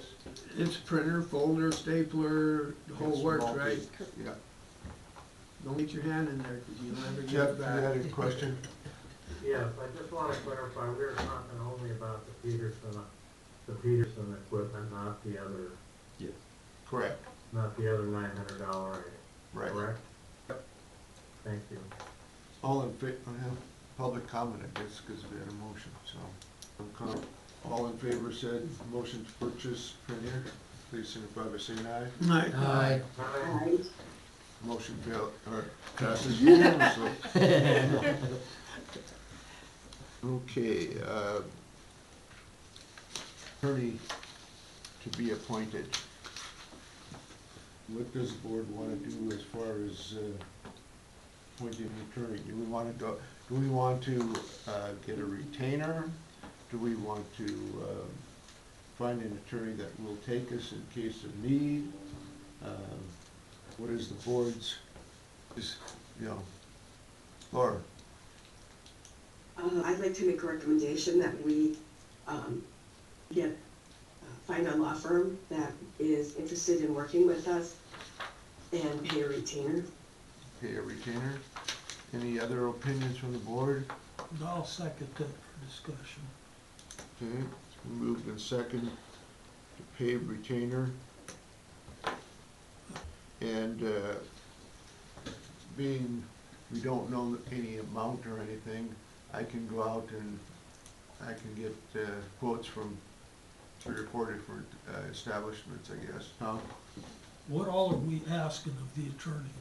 I think we ought to have an attorney that's available to answer random legal questions, be available to review all contracts so that we don't get in a predicament. You can't say the attorney's gonna handle your case in litigation because you don't know what the litigation is. They may be representing the other side. They might. So I think it's important for this district to have an attorney to answer occasional legal questions and to review contracts. Has anybody else got anything the lawyer needs to do on a regular basis? Provide legal, Esther, provide general legal advice. okay, on the what? questions, yes. Would Yeah, that fall under as the Tom said, question? questions. Okay. Director Esman. I think it's prudent to have legal counsel when you've got significant decisions coming at you. I think it's wise to have legal counsel when you have employment issues that can arise from time to time. And it's,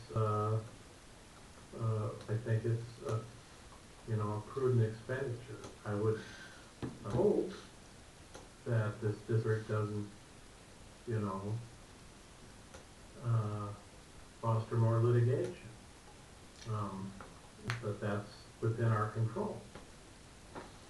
We just have to know what we're doing and avoid actions that would cause litigation. So that requires self-control and deliberation on the part of the board. And I think this board is capable of doing it. So, I think it would be wise moving forward. There are a lot of big issues that can be coming to the plate of this board, and I think it would be a wise investment if the chairman can track one down. Thank you, Director Esman. Yeah, of course, thank you, Chairman. That was what we had before, but then there was a question on, anytime we had a bill for attorney, we had to bring it forward to this board. So I think we need to have clarification as to exactly what this board is saying. Do we have a retainer on the board to talk about employment issues? Or does every time that we have to hire or talk to an attorney, we have to get an approval from the board? And so that's what, the reason why Swinley left, is the fact that we couldn't make up our mind as to exactly what the attorneys were needed for, because everybody was complaining that we need to know exactly what's going on. So we're back to where we were with another attorney gone, 4 groups gone, because of the fact that we were complaining about what the reason for hiring an attorney was without the permission of the board. So on this end, if we do a retainer, let's continue to let the people do the needs of the district, not just for the board, as was pointed out 2 months ago, that the attorney be hired is only for the board. The attorney is for the district. So I hope we can make a clarification on that. Thank you. Tom. The attorney's fees must be approved by board members. Therefore, any question sent to the attorney will be sent by the president of the board. That's who's responsible. It isn't gonna be for day-to-day questions of nonsense. They got to be thought-out questions that we're going to an attorney for. So they got to go through the president of the board. Any other That way we comments? have as little hours invested as possible. Okay, no other comments, comments from the public? Seeing none. Motion has been made to pay the retainer. Well, B, seek 'em. if we can find, fine. and I will try to get 3. I'll do my best, and review contracts, answer legal questions With legal. with legal advice and employment issues. All in favor of said motion, please signify by saying aye. Aye. I, Aye. Motion carries unanimously. Signatures on Stifle account, I moved to strike, we covered that in the manager's report and the treasurer's report. Okay, motion to strike item 1 under new business. Number 1 on new business. Signatures on Stifle. we will cancel with no opposition.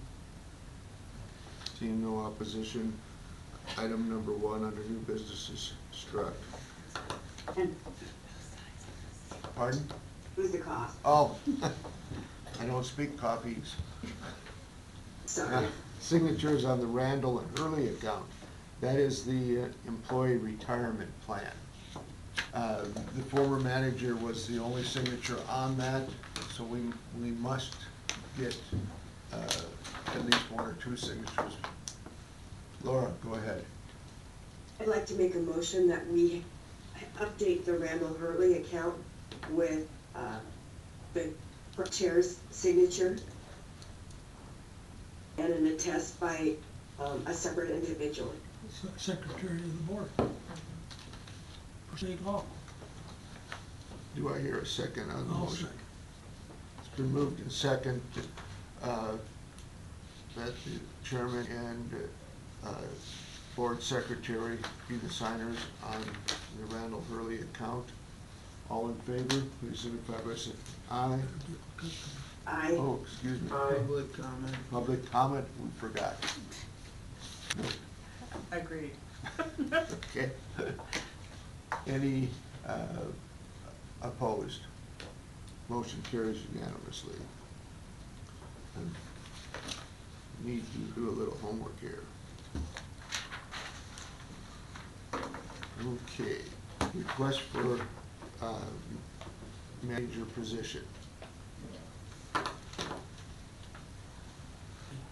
make a motion that we have a search at this time for a district manager for the Heights Water Board. That would include, looking at different avenues and different areas as to where that can be hired, including those that may possibly already be here within the city or in the district. So are you suggesting just within this We need to start looking for a manager, locally or? all over nationwide. Been moved to perform a search for a manager both locally and nationwide. Second on that? I'll second it for discussion. Been moved and seconded. Discussion on Tom. I would like to amend the motion that we immediately start advertising using the advertisement we used last time when we did a national search. And we'll advertise through the same parties, the Yellowstone County News, the American Water Works Association, Montana Rural Water, and Indeed, ZipRecruiter, LinkedIn, Job Services of Montana, and that we hold the position open until filled, and that we have a cutoff date of March 5th for applications to be received. And I passed out last year's advertisement. I'll second that amendment. Is that an amendment or a substitute motion? Amendment. I can make it a substitute, whichever way you. That would be easier. Substitute motion. It's just added more to it. Yeah. I'd just like to amend just a little bit on the date of closing, March 5th. I don't think that's enough time. Last time we did it, it was a 3-month search. No. We're already in January. No, we started in late December and we hired him in February, so that's not 3 months. Yeah, but we didn't, I don't, What, that's what is your proposal? I would say we go out to May. That's too far. I took this. Is it out too of- far? Yeah. Okay, March, I go You wanna go April. the 15th or is it April? April. I took this out of December 19, 2021 agenda. And we hired Peyton Brookshire February, I believe, well, somewhere in there, early in February of 2022. It doesn't take 6 months, it doesn't take 3. I would almost have to agree with Tom. If you're interested, I think you get something in early. All right, okay. I rescind my Professional motion. engineer's license? Pardon me? You still want the professional engineer's license? It's a request, it No. doesn't say it's a necessity, No, I does it? don't. Yeah, it's one of the, Desired qualifications and skills. Desired qualifications, it doesn't say it's a mandate. Mr. Chair, Go ahead. I would prefer we didn't have the professional engineer license. That brings a level of risk that the district hasn't had in the past. For both the engineer and the district. Correct. There's no liability if he doesn't sign. Pardon? If the professional engineer doesn't sign off on anything, there's no liability to the district. Oh, okay. And it would be a conflict of interest if he was signing off stuff for the district and he was the general manager, so. But like it says, it's desired It would be the qualifications. education that, or the knowledge or whatever that goes with it, is the only thing. Mr. Chair, Go ahead, Director. as an employer who previously hired PEs, there is insurance that needs to be paid when you hire a PE. That would be an additional cost above and beyond the salary of the individual. To the district, be a cost to the district for that insurance policy. Okay. One of the things that we might put in, instead of professional, just have state certifiable. So, that way we Just have, takes engineering background. then. not necessarily. You might have business background. Yeah, they don't have to have a state professional. distribution certification. Yeah, just have the state certification. What do you call it again, Josh? State, Operator The, license? yeah, and the distribution certification. yeah, distribution certification would take care of our We needs. had on before, like people in, from out won't have that. Okay, just- So, any other items on these put up by Mr. Tom? Chairman, Director Esman? I was not on the board at the previous hiring effort. Was a salary range stated in that? I wasn't on the Mr. board Chair? either. The salary range in this proposal is 80,000 to 113,000 annually. That's what's on this proposal, In negotiable. and it's negotiable. That's a range. So I think it might be prudent to remove those numbers and put in, pay depending upon experience and skills of of the applicant. I did have feedback from, Jennifer DeRay that when that position was advertised, she was worried about losing some of her staff because, the pay range was higher than what they were, so, that's an issue. So I think not posting a number would give us greater flexibility in terms of negotiation with whoever might come forward, but I just wanted with this Burnett issue to your attention. Okay, so you would like to see that amended out? Salary range negotiable? Yeah. Depend, With amount of ability and experience. On experience and certifications. I'm sure we can work up some Yeah. standard boilerplate language. Or Pub- combine it in. Public comment. I'm sure. Several things. One, it's cheaper to advertise in AAWA if you're a member, and Payne refused to put the advertisement in, so it never went into AAWA, but it should. Montana Rural Water Association will post for free, but it dropped after a week, and I didn't catch it till I got back from Hawaii. So we were really harmed by the people that put the information out. I think Indeed, Laura would remember more, but we got the manager from Taco Bell applying. I mean, that service was worthless. ZipRecruiter is worthless. And expensive. Yeah, I mean, I think you need to stick with Yellowstone County News, Montana Rural Water Association, and AAWA. In terms of, there's the state laws, you have to have one person with an operator's license working in the district. We have plenty.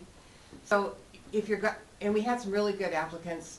We had at least one really good applicant from California, but they're not going to be certified in Montana. What the job description said is they had 6 months to get certified.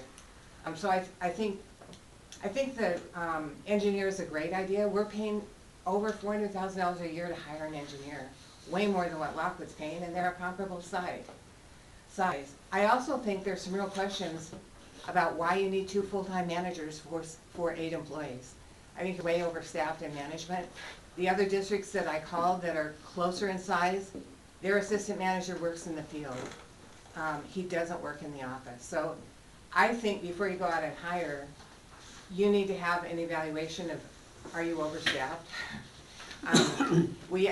There was a person added to the crew working out because of expansion, and we're not expanding. People are trying to avoid developing in the district because of the fees. So I just think you need to evaluate the number of staff you have and really consider, do you need a manager in addition to an assistant manager? Thank you, Ms. Ellis. Okay. Director Traeger. The best applications that we received, the most quality applications came from LinkedIn. LinkedIn. Ms. Ellis is correct that the applications that came through Indeed were really not the quality applications. So of the people that we interviewed, they came either from job service or from LinkedIn. I just, I don't see the value of advertising this in Yellowstone County News. That's a county newspaper. It has nothing to do with the water. But it's local and It's it's where all the local. legals Well, are. then let's put it in the Gazette. Because then nobody reads the Gazette anyhow. I don't read the Yellowstone County News. Okay. Here's those applications. Okay. So we're gonna vote on the amendment to amend, Substitute motion, I think Substitute you motion. changed it to, amend the substitute motion to drop the salary range and leave that as negotiable. did you close public hearing? We closed the public, like, sorry. So we're voting right now. No, this is a new amendment, isn't it? No? No.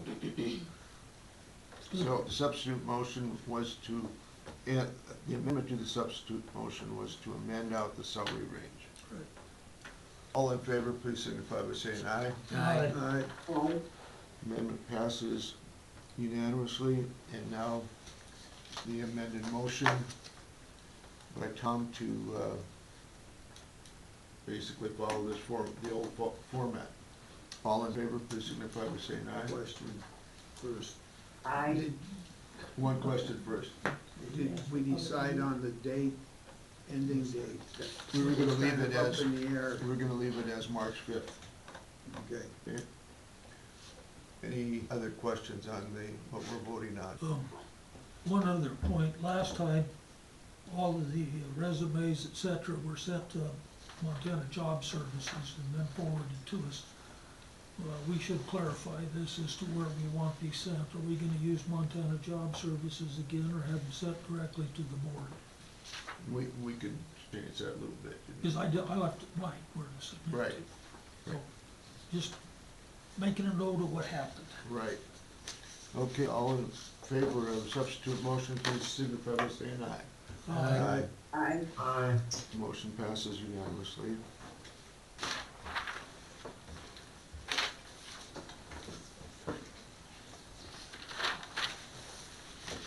Agenda item number 4, start an investigative process to provide a report on the effects of consolidation.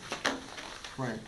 It would be resolution 224, and the impetus of the whole thing is to shall initiate an exploration of the possibility of consolidation and how its impacts could affect the district. And that's the motion. Do I have a second on the motion? I will second. Seconded by Jeff. Comments from the board? Tom? I'm not gonna support this motion. This motion just has this district doing all the work. If you were to go buy a house, you would not accept the previous owner's inspection report. You'd hire an inspector and do your own inspection. There's nothing in this resolution that we work with the city or anything. We just do everything, pay for everything. To me, it's a waste of time and matter because the city's not gonna accept our report. So I won't support this resolution.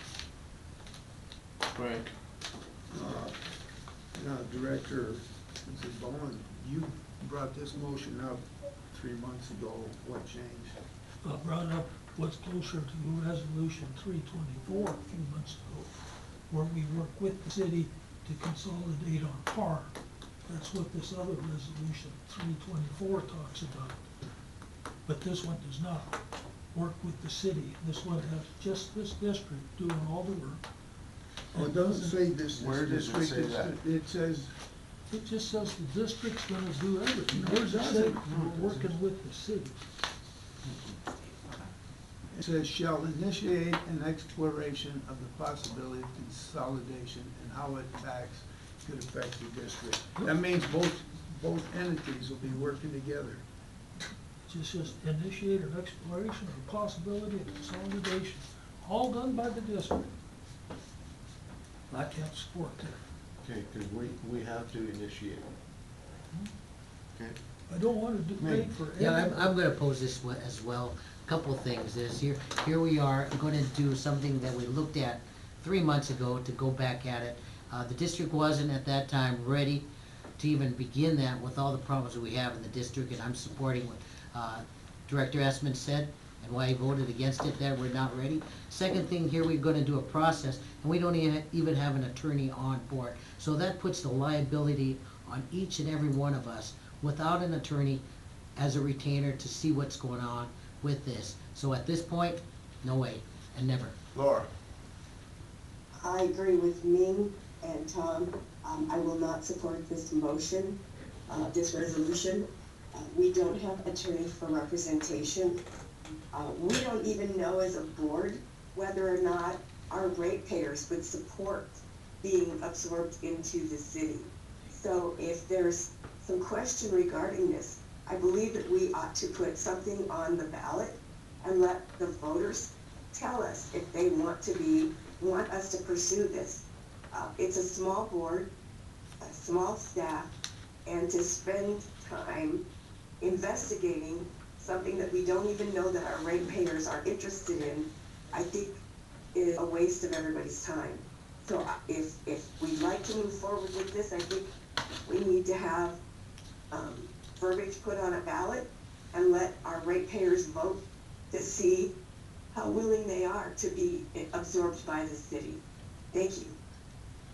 Director Essman? Well, we've got a chicken and the egg problem, because I think the voters and the ratepayers, first question they're gonna ask is, well, what's gonna happen to my rates? What's gonna happen with this? What's gonna happen with that? And if we ask the voters first, before we even develop the answers to those questions, we'll never be able to provide them honest answers. We're gonna be standing there dumb, saying we don't know, because we haven't looked. So, I can count votes as well as you guys can. This is probably gonna die on its side, but this issue is gonna keep coming up. And, I think we will eventually find a wording that,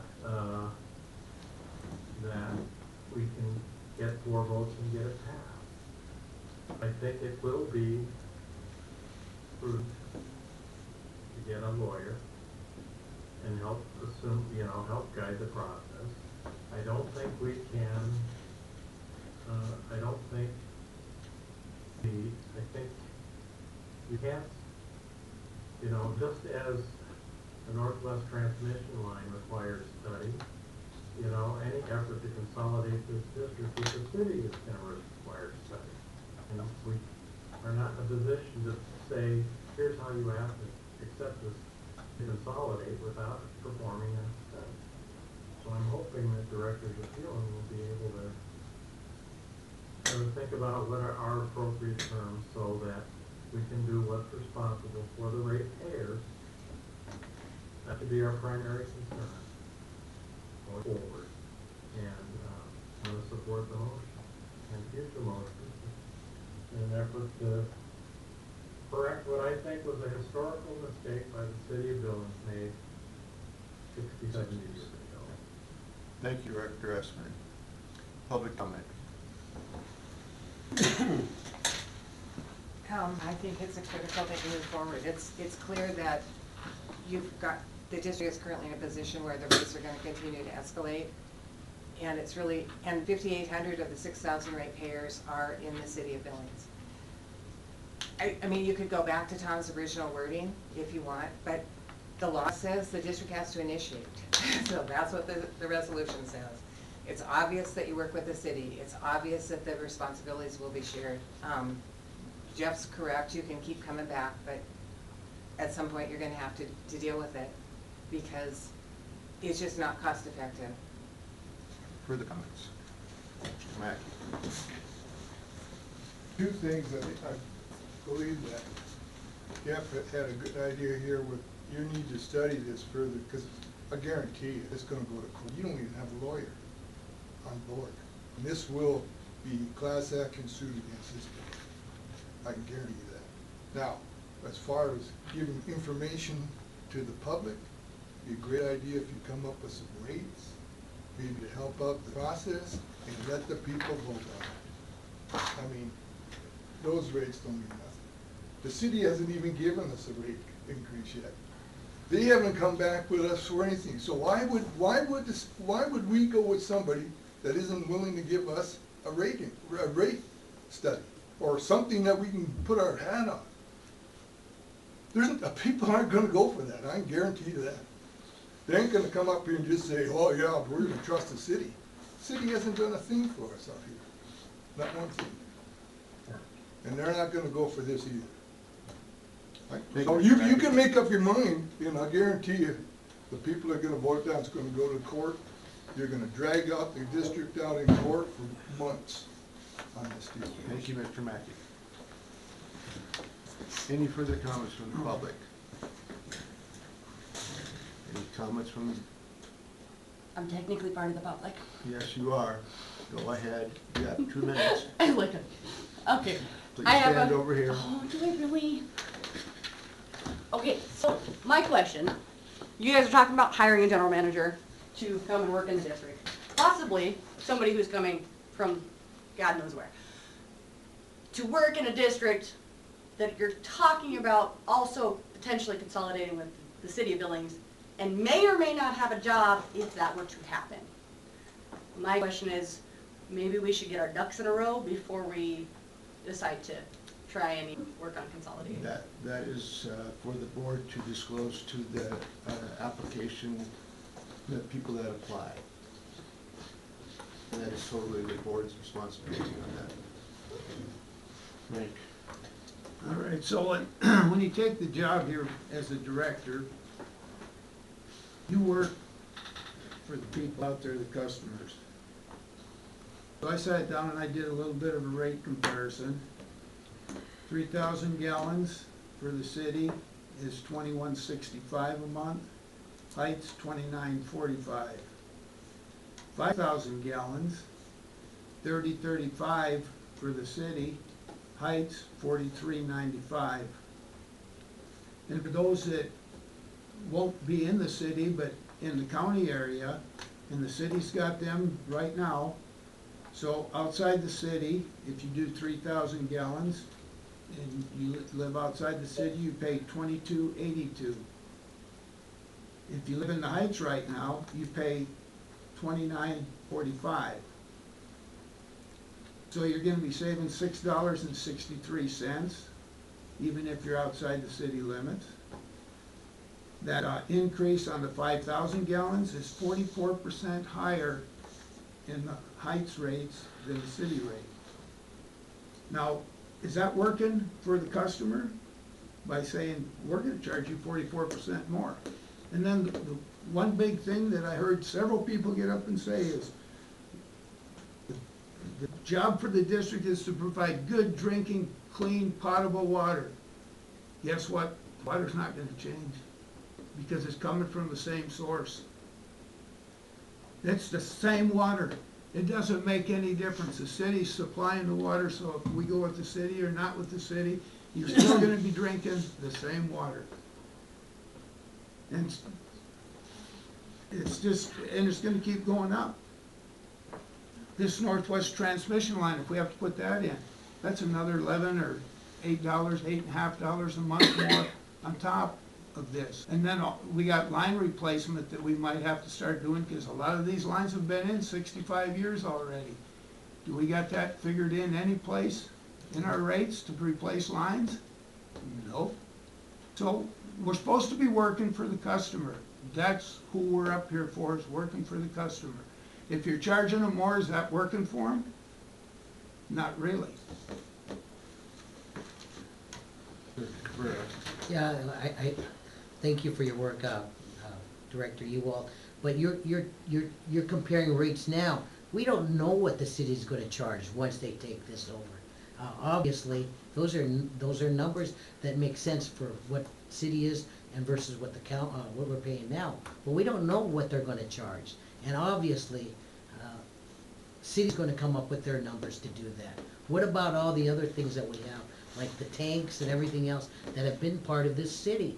The $10 million tank over there at Oxbow, are they gonna pay for that, or what's the deal on that? So there's a lot more questions. And not only that, I know you're worried about dollars and cents, but as far as the Heights Water District, the people here make the place work. And these people have worked, and they know their customers, and that has to be into some consideration. When it comes down to rates, I'm telling you, the places where I have properties, this is cheap compared to what we're at. And we have perpetuity. We've had this state Supreme Court, 1972, that allowed us to exist, and we shall continue to exist. Public comment has ended. Josh? Oh, you've looked at all the ways to consolidate. What about ways to make the district more independent? When you're paying, when half of the rates are going to pay the bill to the city, if we were able to be independent from the city, that doesn't have to go, you can keep over half of your revenue in-house to start reinvesting into the system. Would it not make sense to look at both sides of that coin? Look at what it would cost to consolidate, also what it would cost to become independent? We can't look at what it costs to consolidate if we don't get a motion passed. That's what I'm saying, but if we're... As far as the district right now, the district should have always been working to grow its customer base, because that's that's the only way you're gonna survive. Has it? I don't see the district employees out any place, trying to encourage development. We wanna go to a place that says it's gonna develop. We wanna go to Dover because they've already plotted it. But we won't go out to anybody that is within a short distance and offer to extend our line to them. In the hopes that development will happen? Yeah,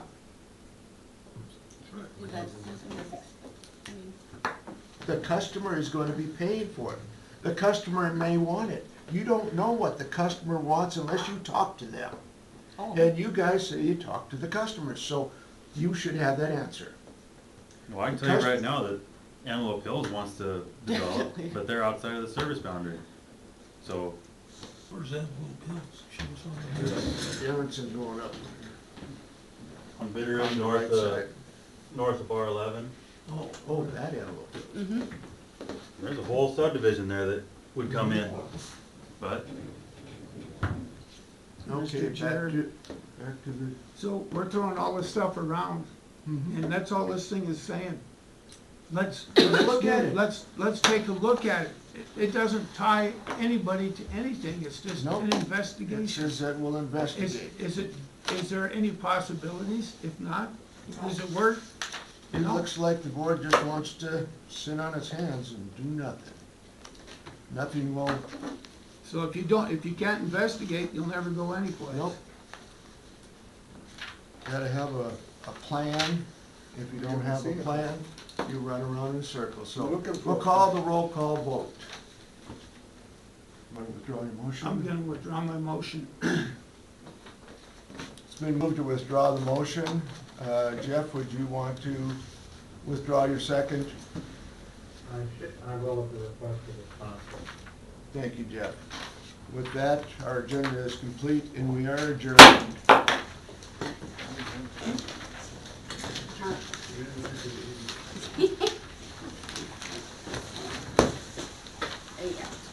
You want this, No, that was sent over do to you want Josh. me? I didn't know if that was your. That's the subdivision. Thank you, Tom. Yeah, that's what it says, it's like they're off the thing. They would like it. That's not the information you got. You have to talk about it.